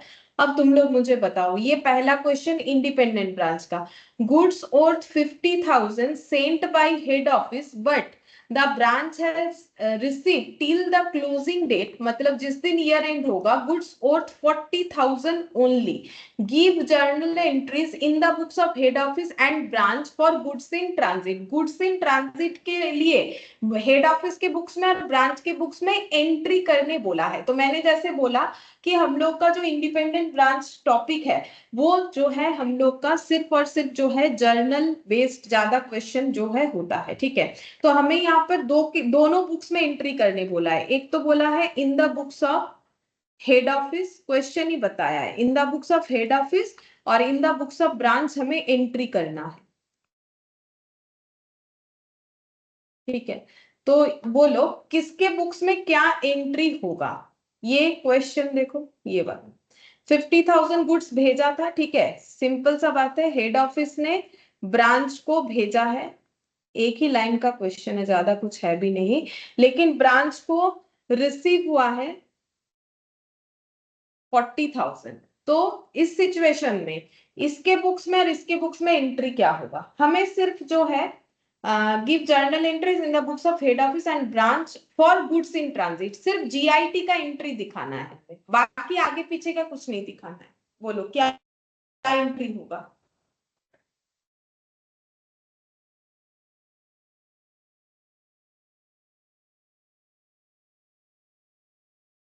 बोलो क्या एंट्री होगा। हेड ऑफिस का बुक में होगा branch account debit to goods send to branch account for 50,000 और ब्रांच का बुक्स नहीं, में वो वाला नहीं दिखाना है ना, हमें सिर्फ जीआईटी का एंट्री दिखाना है। वो सही बोल रहे हो, लेकिन वो दिखाना नहीं है, सिर्फ जीआईटी का दिखाना है। तो कहाँ आएगा, क्योंकि हमें क्वेश्चन बोला है ओनली जीआईटी का दिखा। हेड ऑफिस का बुक्स में तो जीआईटी का कोई भी ट्रांजैक्शन, कोई भी रिकॉर्डिंग नहीं होगा। और हाँ तो ब्रांच अकाउंट, ब्रांच में हेड ऑफिस अकाउंट डेबिट, नहीं, goods goods in transit account debit to head office account 10,000 होगा। सही बात। तो देखो हम लोग को यहाँ पर लिखना पड़ेगा, यहाँ पर तुम लोग को लिखना पड़ेगा नो एंट्री, और ये लिखने पे नंबर मिलता है, नहीं लिखने पे नंबर कटता है। ठीक है, क्योंकि पता होना चाहिए कि जीआईटी का एंट्री हमेशा रिसीविंग पार्टी को जाता है। तो जब, क्योंकि क्वेश्चन मुझे बोला है कि मुझे गुड्स इन ट्रांजिट का एंट्री दिखाना है ओनली, तो फिर हम लोग को 50,000 वाला एंट्री अगर दिखा भी देते हैं तो वो हमारे आंसर में काउंट होता भी नहीं है, क्योंकि क्वेश्चन पूछा नहीं है उस बात पे। नो एंट्री ये लिखना जरूरी है। अगर 50,000 दिखा भी देते हो, जीआईटी के केस में नो एंट्री लिखोगे तो ही नंबर मिलेगा, अदरवाइज नहीं मिलेगा। और यहाँ पर तो सिंपल अभी जो सीखा वही वाला गुड्स इन ट्रांसिट, सिर्फ मैंने कुछ अलग वैल्यू लिया है, तुम लोग का क्वेश्चन कुछ अलग वैल्यू दिया है, और तो कुछ नहीं। और यहाँ पर एक ट्रांजिट में कितना होगा, 50,000 में 40,000 पहुंचा तो फिर 10,000 नहीं पहुंचा, इन ट्रांजिट में है 2। यहाँ पर ब्रांच का बुक्स है तो हेड ऑफिस क्रेडिट होगा।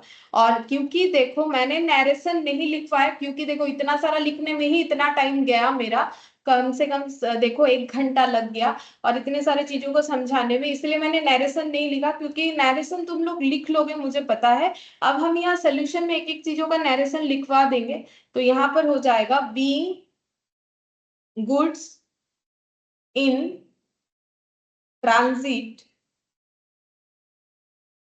वर्थ ₹10,000। नैरेशन तुम लोग अपने हिसाब से लिख सकते हो, इतना हम जो है एक्सपेक्ट कर सकते हैं, क्योंकि अब नैरेशन हर एक चीज का लिखवाते तो फिर सिर्फ यही हम लोग लिखते रह जाएंगे। ठीक है, तो ये हो गया हम लोग का क्वेश्चन नंबर 1 कंप्लीट। बस इतना सा ही है, इतना छोटा सा ही होता है, हार्डली 2 मार्क्स का आ सकता है अगर ऐसा क्वेश्चन आता है तो।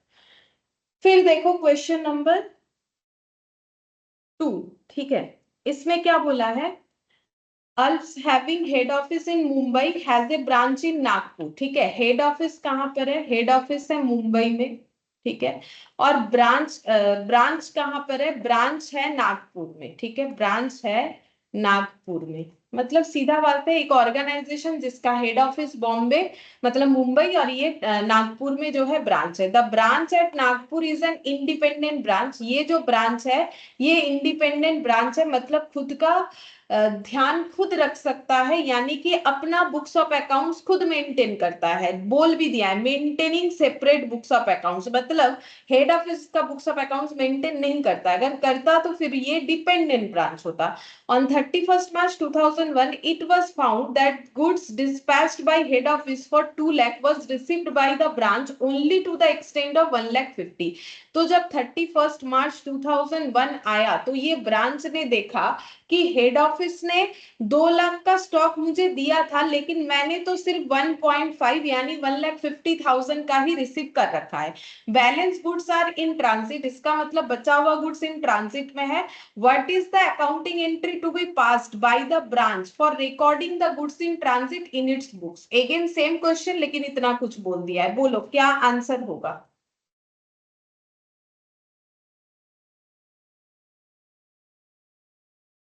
बोलो क्या आंसर होगा?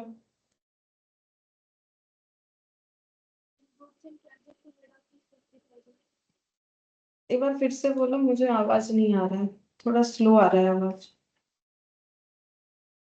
बोलो क्या एंट्री होगा? आसान है तो अभी तो किया। Ma'am goods in transit account debit to head office account 50,000 50,000। Goods in transit account debit to head office account 50,000 50,000। हाँ, अश्रिता का आवाज बहुत स्लो आ रहा है, पता नहीं क्यों। मतलब आवाज हो रहा है लेकिन बहुत स्लो। ठीक है, देखो सही हुआ है वैसे, सही बोले हो तुम लोग। Illustration 2, question number 2। ठीक है, सिर्फ इन ट्रांजिट का एंट्री करने बोला है, तो सिर्फ ब्रांच, और यहाँ पर बोला भी नहीं कि हेड ऑफिस और ब्रांच, तो नो एंट्री लिखना है ऐसा जरूरी नहीं है। ठीक है, सिर्फ in the books of branch बोला है।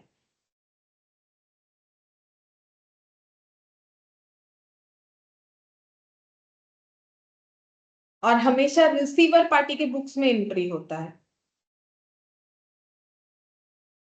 Goods in transit account debit 50,000 to head office 50,000 being goods sent by head office to branch are in transit worth ₹50,000। ठीक है, नरेशन अपने हिसाब से तुम लोग लिख सकते हो, लैंग्वेज अपने हिसाब से चूज कर सकते हो, समझ में आने से मतलब है। ठीक है, तो ये हो गया हम लोग का क्वेश्चन नंबर 2 और 1। देखो 2 और 1 में कुछ भी नहीं था, हमें सिर्फ यही समझना है कि देखो हमेशा रिसीविंग पार्टी को ही इन ट्रांजिट का एंट्री करना पड़ेगा, चाहे वो ब्रांच हो रिसीवर, चाहे वो हेड ऑफिस। ऐसा नहीं है कि हेड ऑफिस ही ऑलवेज रिसीवर होगा कि ब्रांच भी ब्रांच ही होगा, डिपेंड करता है कौन होगा। नॉर्मली गुड्स इन ट्रांजिट के केस में प्रोबेबिलिटी होता है कि ब्रांच ही रिसीवर है, क्योंकि हेड ऑफिस से ब्रांच तक स्टॉक जाता है। और जब कैश इन ट्रांजिट होता है तो फिर अगर देखो हेड ऑफिस कैश भेज रहा है तो फिर ब्रांच का इन ट्रांजिट हो सकता है, और अगर ब्रांच रिम्बर्स कर रहा था नहीं पहुंचा तो उसका भी हो सकता है। वो तो देखो मैं क्वेश्चन बताएगा, कोई फिक्स्ड रूल्स है नहीं, रूल्स एक ही है, जो हम लोग का रिसीवर पार्टी है उसके बुक्स में तुम लोग को एंट्री करना चाहिए। लॉजिक ये है, नहीं तो फिर मिसमैच होगा। 4 लाख ट्रांसफर किया लेकिन पहुंचा 3.5 लाख, तो 50,000 का हमें जो है इन ट्रांजिट का अमाउंट जिसको रिसीव होने वाला है उसी को दिखाना चाहिए। ठीक है, अच्छा अब नेक्स्ट हम लोग ये वाला क्वेश्चन करते हैं। देखो ये काफी आसान सा एक क्वेश्चन है। ठीक है, ये तुम लोग को कुछ मतलब अकाउंट्स टाइप क्वेश्चन का जो फॉर्मेट वगैरह होता है वो भी नहीं करना पड़ेगा, नॉर्मली हो जाएगा। लास्ट में एक जर्नल एंट्री करना पड़ेगा। तो यहाँ पर हमें क्या बोला है, देखो question number 3, so adjustment journal entry in the books of head office at the end of April 2001।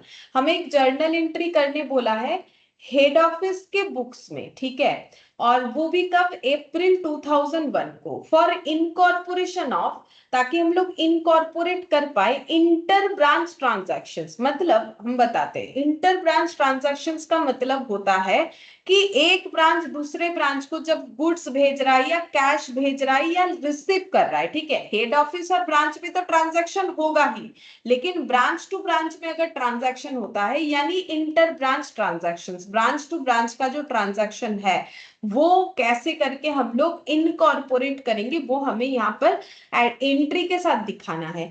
Assuming that only head office maintain different branch account in its books. ठीक है, जो कि अभी मैंने स्टार्टिंग में ही तुम लोग का एक एंट्री में बताया था कि देखो हेड ऑफिस जो है वो हमेशा, हेड ऑफिस जो है वो हमेशा सभी ब्रांच का जो है लेजर मेंटेन करेगा, लेकिन ब्रांच जो है वो अपना लेजर मेंटेन करेगा इंडिपेंडेंट होने से भी, और हेड ऑफिस का दूसरे किसी ब्रांच का मेंटेन करने से जब कंसोलिडेटेड बैलेंस शीट या फाइनेंशियल स्टेटमेंट बनेगा तो हेड ऑफिस को बहुत दिक्कत होता है। तो हेड ऑफिस बोलता है कि देखो आप लोग अपने अंदर इंटर ट्रांजैक्शन करो, मुझे उसमें कोई प्रॉब्लम नहीं है, लेकिन आप लोग अपना अपना नाम मत लिखना, जो मैंने यहाँ पर तुम लोग को समझाया था। देखो अपना अपना नाम मत लिखना, आप लोग मेरा ही नाम लिखना। मतलब जो सेंडर है, मान लो जैसे कि ब्रांच 1 ने ब्रांच 2 को कुछ भेजा है, ठीक है, तो ब्रांच 1 को बोला जा रहा है, आप ये मत सोचो कि आप ब्रांच 2 को भेज रहे हो, रियलिटी में आप ब्रांच 2 को भेज रहे हो, लेकिन आप मेरा नाम लिखना, ठीक है।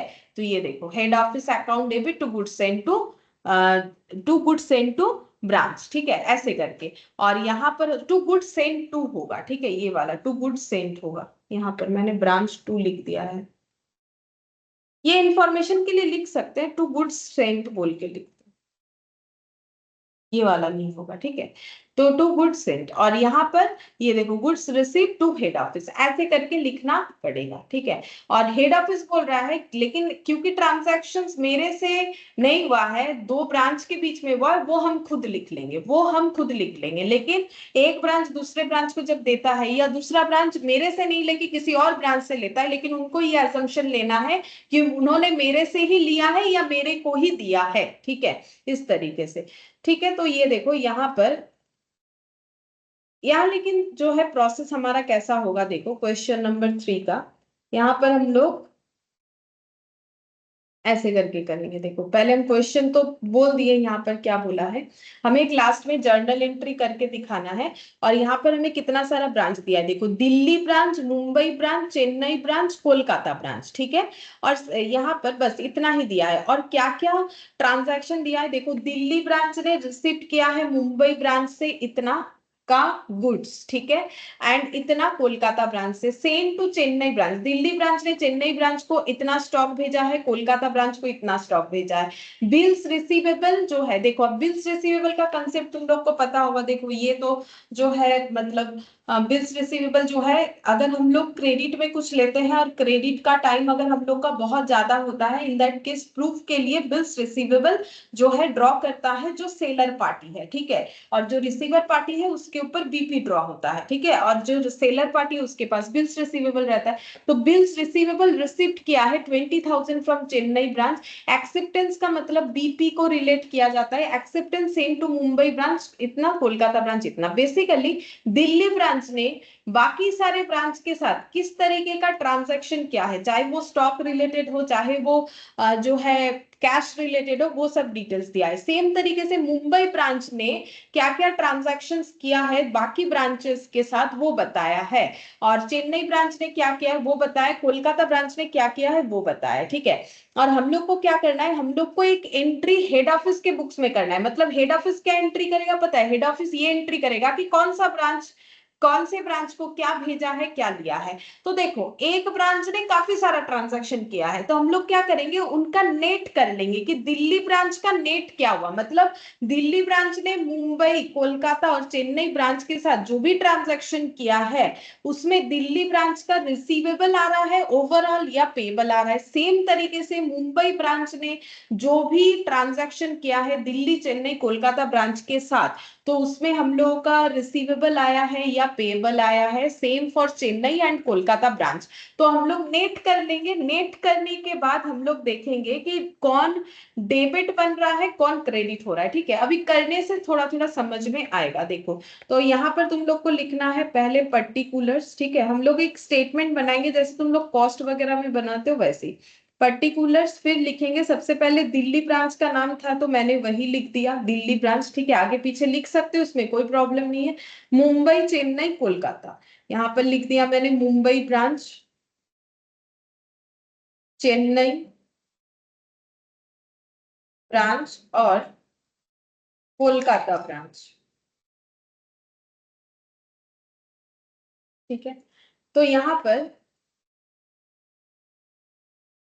दिल्ली ब्रांच, ठीक है, दिल्ली ब्रांच बोल के मैंने यहाँ पर लिख लिया है। दिल्ली ब्रांच का यहाँ पर हम सारा ट्रांजैक्शन लिखेंगे। देखो दिल्ली ब्रांच का पहला transaction, receive goods from Mumbai and Kolkata, ठीक है। तो ये एक्चुअली ट्रांजैक्शन किस बात का है, गुड्स रिसीव्ड का, ठीक है। तो हम दिल्ली ब्रांच के नीचे पहला उनका ट्रांजैक्शन लिख रहे हैं जिस बात पे है।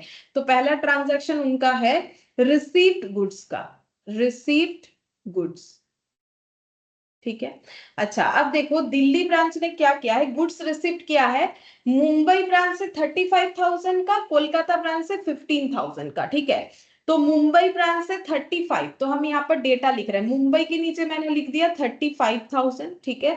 और जो कोलकाता ब्रांच है उसके नीचे मैंने लिख दिया 15,000, ठीक है। अब मुझे किसको डेबिट या क्रेडिट करना चाहिए, तो देखो नॉर्मली क्या होता है, debit the receiver credit the giver, ठीक है। तो इन्होंने रिसीव किया है दिल्ली ब्रांच ने, तो ये मुंबई वाले और कोलकाता वाले ने दिया होगा। तो जो देता है नॉर्मली तुम लोग को पता है वो क्रेडिट होता है, क्रेडिट द गिवर, ठीक है। तो इस डेटा के ब्रैकेट में तुम लोग को लिखना चाहिए क्रेडिट, ठीक है, क्रेडिट द गिवर, सिंपल, जैसा नॉर्मल तुम लोग कभी प्लस माइनस करते हो ना वैसा ही करना है और कुछ नहीं, ठीक है। तो यहाँ चेन्नई ब्रांच से तो इन्होंने कुछ लिया नहीं है। और दिल्ली ब्रांच के पास टोटल कितना स्टॉक आ गया है, 35 और 15 मिला के, इस ट्रांजैक्शन के वजह से 35 और 15 मिला के टोटल 50,000 का स्टॉक जो है दिल्ली ब्रांच ने रिसीव किया है मुंबई और कोलकाता से। तो डेबिट द रिसीवर, तो दिल्ली ब्रांच को डेबिट करेंगे, मतलब जो बचपन में तुम लोग डेबिट क्रेडिट सीखते थे उसी का एप्लीकेशन करके हमें यहाँ पर डेटा को पुट करते जाना है, ठीक है। फिर नेक्स्ट बोला है सेंट गुड्स टू चेन्नई और कोलकाता, ठीक है। अब यहाँ पर लिखेंगे गुड्स सेंट, ठीक है, सेंट गुड्स या गुड्स सेंट, जो लिखना चाहो लिखो, ठीक है। अब कितना गुड्स सेंट हुआ है, तो देखो यहाँ पर बोल रहा है कि 25,000 चेन्नई में और कोलकाता में 20,000, 25,000 चेन्नई में, तो चेन्नई के नीचे लिखेंगे, कोलकाता में लिखेंगे 20,000। तो गुड्स सेंट हुआ है, तो debit the receiver credit the giver, तो ये लोग रिसीवर है, इन्होंने रिसीव किया है, क्योंकि सेंड कौन कर रहा है, दिल्ली ब्रांच, तो डेबिट द रिसीवर, ठीक है, ये रिसीवर है। और दिल्ली ब्रांच इस बात पे क्रेडिट होगा क्योंकि वो गिवर है, कितना गिव किया है 25 और 20, मतलब 45,000, बस, ठीक है, ये हो गया सिंपल टोटल। उसके बाद थर्ड नंबर पे देखो क्या चीज बोला है, बोला है कि bills receivable receive 20,000 from Chennai, तो B R received, B R received किया है किससे, चेन्नई ब्रांच से 20,000 का, तो चेन्नई के नीचे लिखेंगे 20,000, ठीक है। तो बी आर जो है वो डेबिट होता है, देखो इसका भी 20,000 आएगा, लेकिन एक का डेबिट होगा एक का क्रेडिट। अब वो कैसे पता करोगे, सिंपल बात है, देखो जो रिसीव करेगा bills receive, debit the receiver, तो इसका मतलब दिल्ली ब्रांच डेबिट होगा, और क्रेडिट द गिवर होगा, तो चेन्नई ब्रांच हम लोग का क्रेडिट हो जाएगा, ठीक है। ये भी तो एसेट है, एसेट में हमेशा डेबिट द, सॉरी यहाँ पर हम लोग का पर्सनल अकाउंट की तरह ना, debit the receiver credit the giver, ठीक है, इस तरीके से हो जाएगा। अब फोर्थ नंबर में देखो बी आर के बाद बोला है एक्सेप्टेंस, एक्सेप्टेंस का मतलब बीपी, ठीक है, एक्सेप्टेंस, एक्सेप्टेंस क्या है, सेंट है, बोला है एक्सेप्टेंस भेजा गया है, एक्सेप्टेंस सेंड मुंबई और कोलकाता लिखा है, देखो यहाँ पर मुंबई और कोलकाता 25 और 10, ठीक है। तो हम यहाँ पर वैल्यूज को लिखते हैं, मुंबई 25 और यहाँ पर हो जाएगा कोलकाता में 10,000, ठीक है। एक्सेप्टेंस का मतलब है बी आर एक का होता है तो दूसरे का तो बीपी होता है। अब देखो 25 और 10 मिला के 35, तो दिल्ली में 35 आ जाएगा इन दोनों का टोटल। अब हमें ये देखना है कौन डेबिट होगा कौन क्रेडिट होगा, ठीक है। तो एक्सेप्टेंस भेजा गया है, तो रिसीव कौन कर रहा है, मुंबई और कोलकाता, तो डेबिट द रिसीवर, ठीक है। और क्रेडिट द गिवर, जो भेज रहा है उसको क्रेडिट करना है हम लोग को, हो गया, ठीक है। इस तरीके से होगा। सेम तरीके से दिल्ली ब्रांच हुआ, अब सेम तरीके से हमें मुंबई ब्रांच का करना है। देखो दिल्ली के बाद मुंबई दिया हुआ है तो मुंबई ब्रांच का करेंगे, ठीक है। तो नेक्स्ट हम लोग यहाँ पर लिखते हैं पॉइंट बी बोल के मुंबई ब्रांच, ठीक है। मुंबई ब्रांच का पहला ट्रांजैक्शन रिसीव्ड गुड्स, देखो यहां पर दिया हुआ है पढ़ के देख लो, रिसीव्ड गुड्स और कैश सेंट, रिसीव्ड गुड्स और कैश सेंट, ठीक है। अब डिटेल्स देखते हैं। रिसीव्ड गुड्स कोलकाता से 15 दिल्ली से 20, कोलकाता से 15 दिल्ली से 20, तो कोलकाता कहाँ लिखा हुआ है, यहाँ पर लास्ट में, कोलकाता से यहाँ पर 15 था शायद, एक बार देख लेते हैं, भूल गए हम। 15 और दिल्ली 20, 15 और दिल्ली यहाँ पर है 20, ठीक है। गुड्स रिसीव्ड हुआ है तो debit the receiver, credit the giver, तो ये दोनों तो गिवर हो गए, गिवर ब्रांच हो गए, तो ये क्रेडिट हो गया। टोटल करते हैं, टोटल कितना बन रहा है, 20 और 15, 35,000 टोटल रिसीव हुआ है मुंबई ब्रांच को, तो मुंबई में लिखेंगे 35,000। और डेबिट द रिसीवर, तो यहाँ पर इसको कर दो डेबिट, इसके पास स्टॉक आ गया, ठीक है, डेबिट द रिसीवर।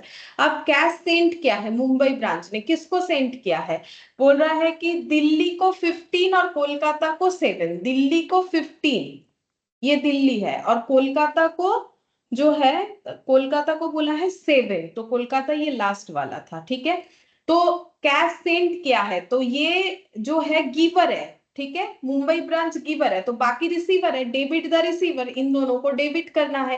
7,000 और 15,000, 7 और 15 दोनों को ऐड करने से हो जाता है 22,000। 22,000 मुंबई ब्रांच में लिखना है, सेकंड वाला कॉलम ही मेरा मुंबई ब्रांच का है, तो 22,000 ये क्रेडिट हो जाएगा, ठीक है, क्योंकि debit the receiver, credit the giver, इसी पे पूरा क्वेश्चन बन जा रहा है, ठीक है। कैश सेंड हुआ है, बस मुंबई ब्रांच में यही दो हमें लिखना है। फिर चेन्नई ब्रांच, इसमें भी दो है, चेन्नई ब्रांच यहां पर लिखेंगे पॉइंट सी, चेन्नई ब्रांच, ठीक है। अब चेन्नई ब्रांच का क्या ट्रांजैक्शन है देखते हैं। चेन्नई ब्रांच में है receipt goods from Kolkata, receipt goods सिर्फ लिख रहे हैं, कोलकाता है या क्या वो तो हम लोग कॉलम वाइज चेक कर लेते हैं, पहला। और दूसरा इनका ट्रांजैक्शन है, दूसरा इनका ट्रांजैक्शन है एक्सेप्टेंस एंड कैश सेंट, ठीक है, acceptance and cash Saint, acceptance थोड़ा छोटा छोटा लिख रहे हैं एंड कैश सेंट, ठीक है, क्योंकि इसी इसी जगह पे हो जाए तो अच्छा है, ताकि मेरा कैलकुलेशन करने में ठीक रहेगा, नहीं तो पीछे फिर से लिखना पड़ेगा, ठीक है। तो देखते हैं रिसीव गुड्स, चेन्नई ब्रांच ने गुड्स रिसीव किया है तो वो डेबिट होगा, किससे रिसीव किया है, कोलकाता ब्रांच से किया है 30,000, ठीक है। तो कोलकाता में 30,000 लिखेंगे और चेन्नई में 30,000, कोलकाता चेन्नई, ये देखो ये दोनों कॉलम साइड बाय साइड है, तो यहाँ खाली खाली, यहाँ पर 30,000 और यहाँ पर भी 30,000, ठीक है। कोलकाता ब्रांच से जो है रिसीव्ड हुआ है, तो डेबिट द रिसीवर, रिसीव कौन किया है, फिर चेन्नई ब्रांच, और कोलकाता ब्रांच गिवर हो गया, क्रेडिट इसको कर दो, बस हो गया, ठीक है। अब एक्सेप्टेंस एंड कैश सेंट, अब देखते हैं चेन्नई ब्रांच ने कैश सेंट किया है कोलकाता को 20,000 एंड 10,000, अच्छा, एक्सेप्टेंस है 20,000 का और कैश सेंट है 10,000 का, ठीक है। अच्छा, अब दोनों का टोटल करते हैं, कितना होता है देखते हैं, 20 और 10 हो गया हम लोग का 30, तो टोटल ट्रांजैक्शन 30 का है, दोनों ही कोलकाता को रिलेट कर रहा है, तो क्यों ना हम लोग टोटल में 30 यहाँ पर लिख दे, ठीक है। तो यहाँ पर 30 लिख देते हैं, 30,000, तो ये भी 30,000 हो गया, ठीक है। अब बोल रहा है कैश सेंड किया गया है, तो रिसीव कौन करेगा, कोलकाता रिसीव करेगा, डेबिट द रिसीवर, ठीक है, और क्रेडिट द गिवर, एक्सेप्टेंस और कैश सेंड किया गया था, तो debit the receiver, credit the giver हो गया, ठीक है। फिर डी में देखते हैं last branch, Kolkata branch, Kolkata branch, ठीक है। तो कोलकाता ब्रांच का देखते हैं क्या बोला है यहाँ पर, sent goods, paid cash, acceptance, अच्छा तीन चीज है इनका, सेंट गुड्स, तुम लोग गुड्स सेंट भी लिख सकते हो जैसा लिखना चाहो, ठीक है, कैश पेड, और थर्ड नंबर पे एक्सेप्टेंस। देखते हैं कोलकाता ब्रांच ने किसको गुड्स भेजा है, चेन्नई ब्रांच को 35,000, ठीक है, चेन्नई ब्रांच को 35,000, ठीक है, तो हम यहाँ पर लिख देते हैं, चेन्नई ब्रांच मेरा लास्ट वाला है, हाँ लास्ट वाला है, अभी तो वैसे ही हुआ था, हाँ ये देखो, तो 35,000 और यहाँ भी फिर 35,000, तो debit the receiver, credit the giver, तो कोलकाता गिवर है, गुड सेंड किया है, तो ये लास्ट वाला कोलकाता था, तो ये क्रेडिट हो जाएगा, ये हम लोग का डेबिट हो जाएगा, ठीक है। अच्छा, एक्सेप्टेंस का कैश पेड देखते हैं, एक्सेप्टेंस बोल रहे कैश पेड जो है 15,000 चेन्नई ब्रांच को, ये भी चेन्नई ब्रांच को 15,000, यहाँ भी लिखेंगे 15, यहाँ भी लिखेंगे 15, ठीक है। तो कोलकाता ब्रांच ने पे किया है, तो debit the receiver, credit the giver. Giver कौन है? कोलकाता ब्रांच, तो उसको क्रेडिट करेंगे, ठीक है। और ये क्या हो जाएगा? ये हम लोग का डेबिट हो जाएगा। अच्छा, उसके बाद एक्सेप्टेंस। एक्सेप्टेंस सेंड किया गया है चेन्नई को, ये भी चेन्नई है, फिर से वही 15,000 का ही डेटा दिया है। 15,000 15,000 चेन्नई और कोलकाता दोनों में लिख दिया। यहाँ पर ऐसे खाली जो है डैश लगा देते हैं ताकि कैलकुलेशन करने में हमें दिक्कत ना हो, ठीक है। अब एक्सेप्टेंस क्या किया गया है? एक्सेप्टेंस बोला है सेंट, ये देखो एक्सेप्टेंस बोला है सेंट, तो जो सेंड करेगा वो गिवर और जो रिसीव करेगा वो रिसीवर, ठीक है। तो डेबिट द रिसीवर, तो सेंड कौन कर रहा है? कोलकाता ब्रांच, तो कोलकाता हम लोग का यहाँ पर है। डेबिट द रिसीवर क्रेडिट, ये क्रेडिट हो जाएगा, ठीक है, और ये इसका मतलब डेबिट हो जाएगा, बन गया, ठीक है। सिंपल जैसे प्लस माइनस लिखते हो, क्योंकि अकाउंट्स है, प्लस माइनस लिखने के जगह डेबिट क्रेडिट लिख दिया, रिसीवर और गिवर को बस ध्यान में रखते हुए।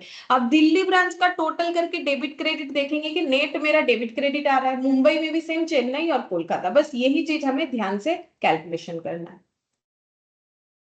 यहाँ पर देखो कैसे करके कैलकुलेशन करोगे। सभी डेबिट आइटम को ले लो, हम तो ऐसे करते हैं, तुम लोग भी जैसा करना चाहो कर सकते हो। देखो डेबिट डेबिट डेबिट, ठीक है। तो तीनों डेबिट मिला के कितना हो रहा है? 50 और 20, 70, 85,000 डेबिट हो रहा है, ठीक है। अब क्रेडिट का कैलकुलेशन करते हैं। 45,000, 35,000 और 20,000, तो 45 और 35 कितना हो जाएगा? ये हो गया 70, 80, 80 और 20, 1 लाख, ठीक है। 1 लाख मतलब क्रेडिट ज्यादा है, तो 1 लाख यहाँ पर एडजस्ट करने के बाद 15,000, इसका मतलब क्रेडिट ही आएगा, जो वैल्यू ज्यादा है वही आएगा ना, तो हम लोग का 15,000 क्रेडिट आ रहा है। देखो कैलकुलेशन समझ में आना चाहिए। हम फिर से बता देते हैं अगर किसी को नहीं समझ में आया। जैसे तुम लोग मैथ्स में प्लस माइनस करते हो, ये भी वैसा ही है। तो सभी डेबिट आइटम को ऐड कर लो, सभी क्रेडिट आइटम, सभी डेबिट आइटम ऐड करने पे आ रहा था लगभग 85,000, और क्रेडिट आइटम को ऐड करने से आ रहा था 1 लाख, ठीक है। तो क्रेडिट ज्यादा है, तो इसका मतलब मेरा आंसर नेट करने के बाद क्रेडिट में आएगा। 85 और 1 लाख का एडजस्टमेंट पे 15,000 आया, जो कि मुझे क्रेडिट बैलेंस दिखाएगा। सेम तरीके से यहाँ पर मुंबई वाले कॉलम का भी करना है। तो क्रेडिट है 35 और 22, 35 प्लस 22, क्रेडिट हो गया 57, डेबिट कितना हो जाएगा? 20 और 30, 50 और 10, 60। तो क्रेडिट ज्यादा है, नहीं डेबिट ज्यादा हो रहा है, 60 हो रहा है, तो इसका मतलब 3,000 डेबिट हो रहा है, ठीक है। 3,000 ये डेबिट हो रहा है, ठीक है। अच्छा, अब सेम तरीके से यहाँ पर भी करो। देखो यहाँ 25,000 डेबिट, और डेबिट देखते हैं 30,000। अच्छा 35,000 बहुत सारा है, तो लिख लेते हैं 15,000। अच्छा ये 15 और 15, 30, 30 और 30, 60, 60 और 35, 95, 95 और यहाँ पर 95 और 25, 95 और 25, ये हो गया 1,20,000 डेबिट, और क्रेडिट हो रहा है 20 और 30, 20, 30, बस 50, तो ये हो जाएगा 70,000, ठीक है। ये 70,000 हम लोग का डेबिट बैलेंस आ रहा है, क्योंकि डेबिट ज्यादा आया। तुम लोग देखो ना चेक करके, डेबिट वैल्यू ही तो ज्यादा है, टोटल करोगे तो पता चलेगा, ठीक है, टोटल करना पड़ेगा ना। और ये चेन्नई ब्रांच का देखते हैं क्या क्या डेबिट है। 20,000 डेबिट, 10,000 डेबिट, 20 और 10, 30, 30 और यहाँ पर 7, 37, 37 और यहाँ पर 30, मतलब 30, 30, 67, 67, बस 67 जो है डेबिट है, 67,000 डेबिट है। अब क्रेडिट का देखते हैं। क्रेडिट है 15, 15, 30, 30 और 35, 65, 65 और 30, 95, ठीक है। 95 और यहाँ पर 15, 95 प्लस 15 कितना हो जाएगा? 95 प्लस 15, ये हो गया 1,10,000, ठीक है। 1,10,000 और फिर से 15, मतलब ये हो गया 1,25,000, 1,25,000 क्रेडिट और 67,000 डेबिट, मतलब आंसर मेरा क्रेडिट में आएगा। कितना क्रेडिट आ रहा है? 58,000 क्रेडिट आ जाएगा, ठीक है। 58,000 क्रेडिट। बस तुम लोग को जैसे प्लस माइनस करते हो उसी तरीके से कॉलम वाइज इसको ऐड कर लेना है, ठीक है। ऐड करने से हमें पता चल गया कि जो भी ट्रांजैक्शन हुआ उसमें ओवरऑल दिल्ली ब्रांच क्रेडिट हो रहा है, सभी चीजों को नेट करने के बाद मुंबई ब्रांच डेबिट हो रहा है, चेन्नई ब्रांच डेबिट हो रहा है, कोलकाता ब्रांच क्रेडिट हो रहा है। अब हमें यहाँ पर क्वेश्चन में बोला था, मेन क्या बोला था कि एक एंट्री पास कर दो, ठीक है, एक एंट्री पास करने बोला था। So adjustment journal entries in the books of head office, ठीक है। तो अब हेड ऑफिस के बुक्स में हम लोग एंट्री पास करेंगे, यहाँ पर इन the books of head office.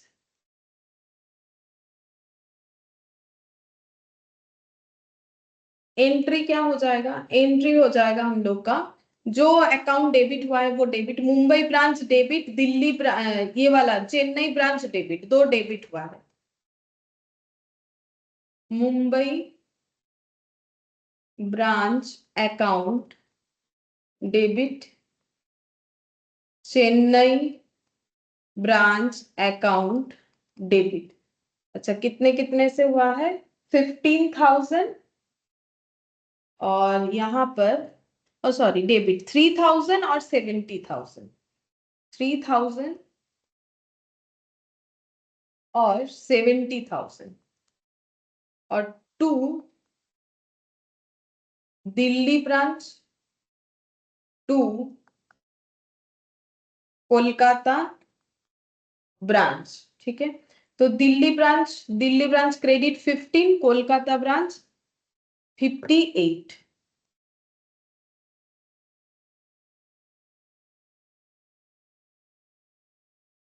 ठीक है। और ये दोनों मैच हो जाना चाहिए, हो भी रहा है, देखो ये 73 हो रहा है, 70 और 3 73, और 15 और 58 भी 73 होना चाहिए, 73 हो रहा है, ठीक है।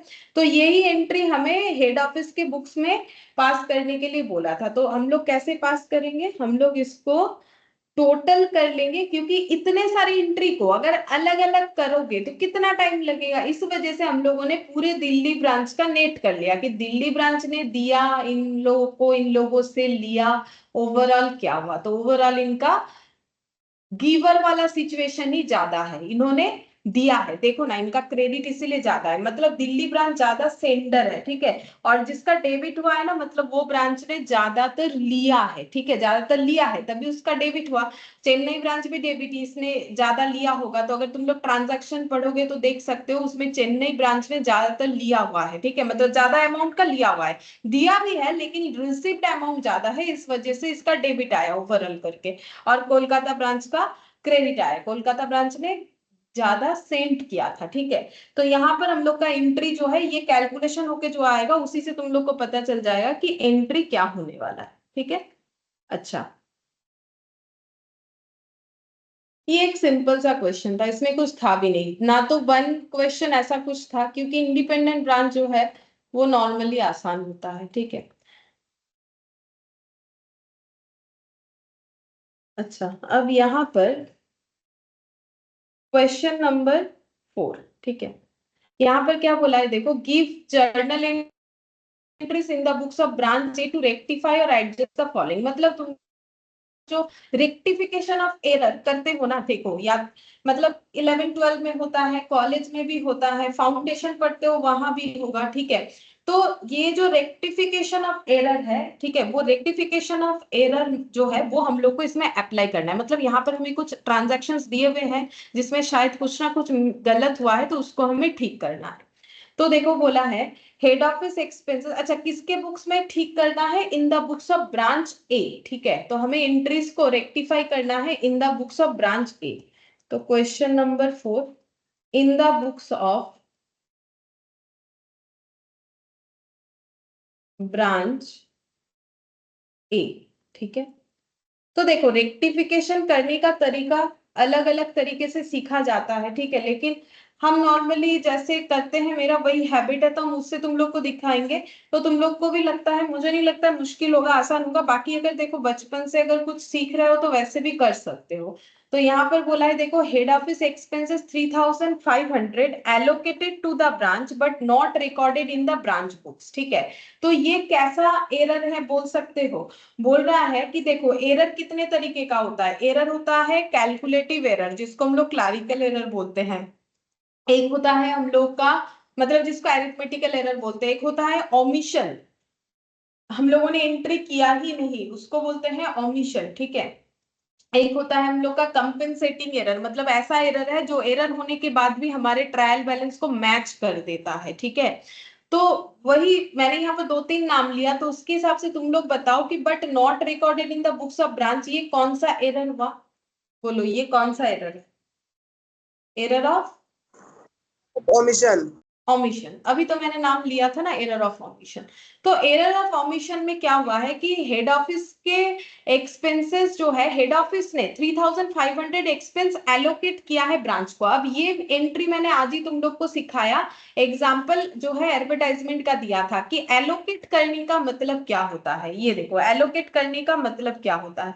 एलोकेट करने का मतलब होता है अपने एक्सपेंसेस को ब्रांच में डिस्ट्रीब्यूट करना। कहाँ चला गया, कहाँ लिखा था, ये रहा। देखो एलोकेशन का एंट्री, मैंने सारा एंट्रीज को इसीलिए पहले ही बताया है। देखो ब्रांच टू एक्सपेंस ये एंट्री होना चाहिए, ठीक है, हेड ऑफिस के बुक्स में। और ब्रांच के बुक्स में होना चाहिए एक्सपेंस टू हेड ऑफिस, ठीक है।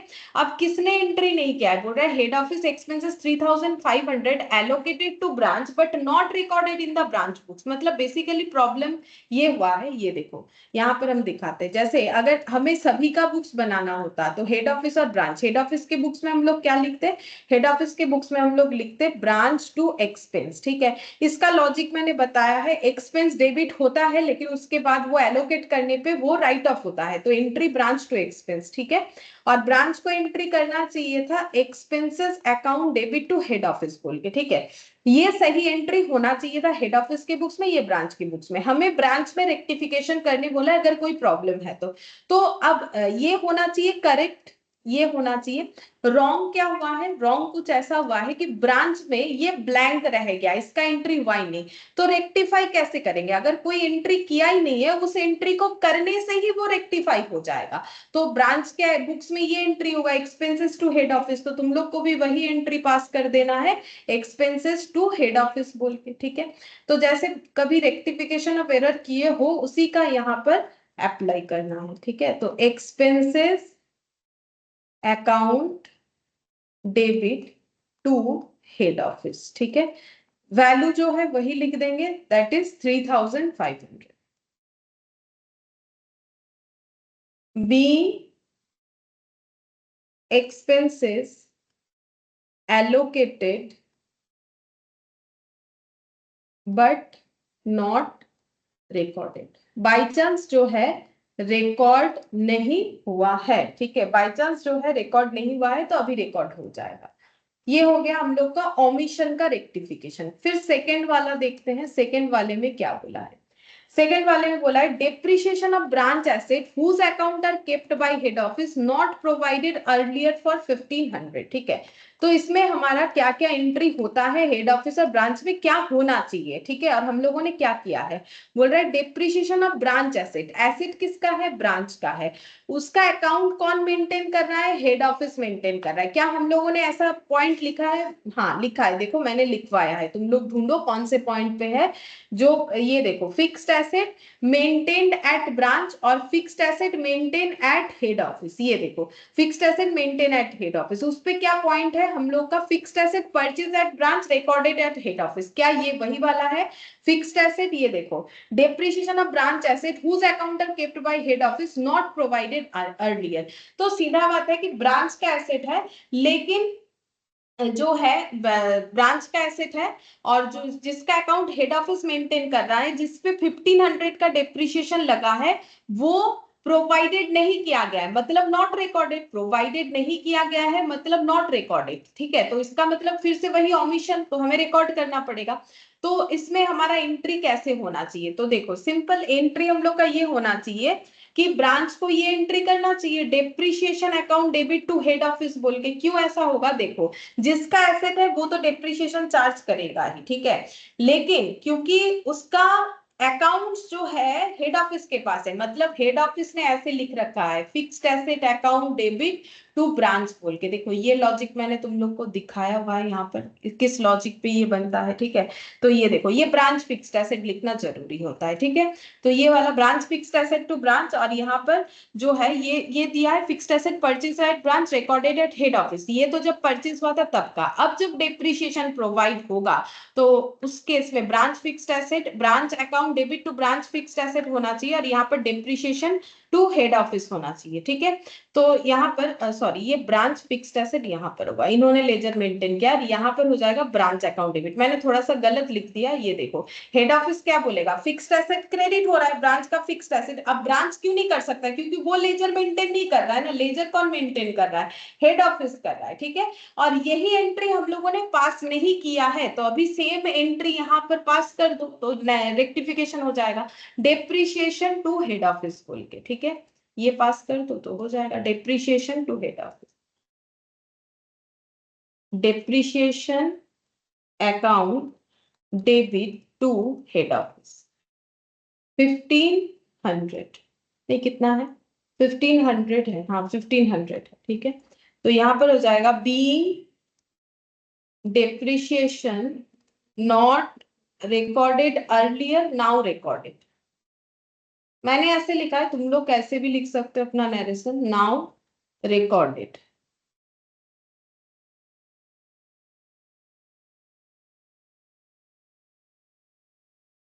फॉर ₹1500, ठीक है। अभी हम लोग ₹1500 का उस डेप्रिसिएशन को रिकॉर्ड कर रहे हैं जो हम लोगों ने पहले रिकॉर्ड नहीं किया था, ठीक है। तो इस तरीके से तुम लोग को रेक्टिफिकेशन करते जाना पड़ेगा। अच्छा, अब देखो branch paid 2000 as salary to head office inspector but the amount paid has been debited by branch to salary account, ठीक है। ब्रांच ने 2000 सैलरी पे किया है टू हेड ऑफिस इंस्पेक्टर, तो ब्रांच को क्या एंट्री करना चाहिए, ब्रांच ने पे किया है तो उसके पास से कैश आउटफ्लो हुआ, टू कैश उसको 2000 करना चाहिए, लेकिन उसका खर्चा नहीं है, हेड ऑफिस का खर्चा था, उसने पे किया तो हेड ऑफिस अकाउंट को वो डेबिट कर लेगा, ठीक है। अब उसने क्या किया है, ये एंट्री होना चाहिए करेक्ट, बट ब्रांच ने जो रॉन्ग एंट्री कर दिया है वो क्या कर दिया है, amount paid was been debited by branch to salary account, branch ने ऐसे लिख दिया सैलरीज अकाउंट डेबिट, यही चीज बोला है 2000 टू कैश, सिर्फ डेबिट साइड गलत किया है, क्वेश्चन हमें वही बता रहा है। अब इसका रेक्टिफिकेशन कैसे करोगे, रेक्टिफिकेशन कैसे होगा, जो चीज सही किया हुआ है उसको और सही नहीं करना पड़ता है, तो टू कैश जो सही है इसको और कुछ मत करो, हम लोग को हेड ऑफिस डेबिट करना चाहिए, नहीं किया तो हेड ऑफिस को डेबिट करो, और सैलरी नहीं होना चाहिए तो सैलरी लिख दिया है, गलती से डेबिट किया है तो क्रेडिट करो, हेड ऑफिस टू सैलरी 2000 ये एंट्री होना चाहिए, head office account debit to salary, head office account debit to salaries being rectified entry passed for salary paid to head office inspector। इस तरीके से हम लोग पूरा नरेशन लिख सकते हैं,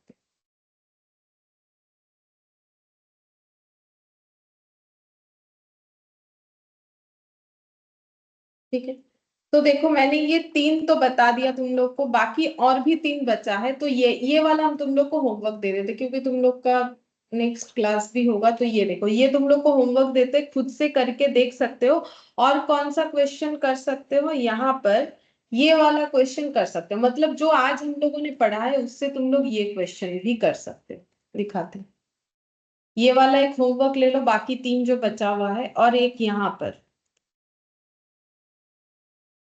दिखाते हैं कौन सा वाला, ये वाला नहीं, ये बीटा वाला नहीं, ये तो ये वाला, ठीक है। पास necessary journal entries in the books of independent branch of business, जो कि आज हम लोगों ने सीखा है इंडिपेंडेंट ब्रांच, ये क्वेश्चन नंबर 9, ठीक है। ये चाहो तो एक बार करके देख सकते हो, ठीक है। ये चाहो तो एक बार करके देख सकते हो रहा है कि नहीं, और बाकी मैंने यही वाला होमवर्क दिया है कि इसका बाकी 3 जो तुम लोग का रेक्टिफिकेशन ऑफ एरर है वो तुम लोग खुद से करके देखो, ठीक है। बाकी नहीं होगा तो हम नेक्स्ट क्लास में बता देंगे, वैसे भी हम बताते तो हैं, ठीक है, तो हम बता देंगे, लेकिन एक बार खुद से जरूर ट्राई करो, ठीक है। फिर आज इतना ही करते हैं।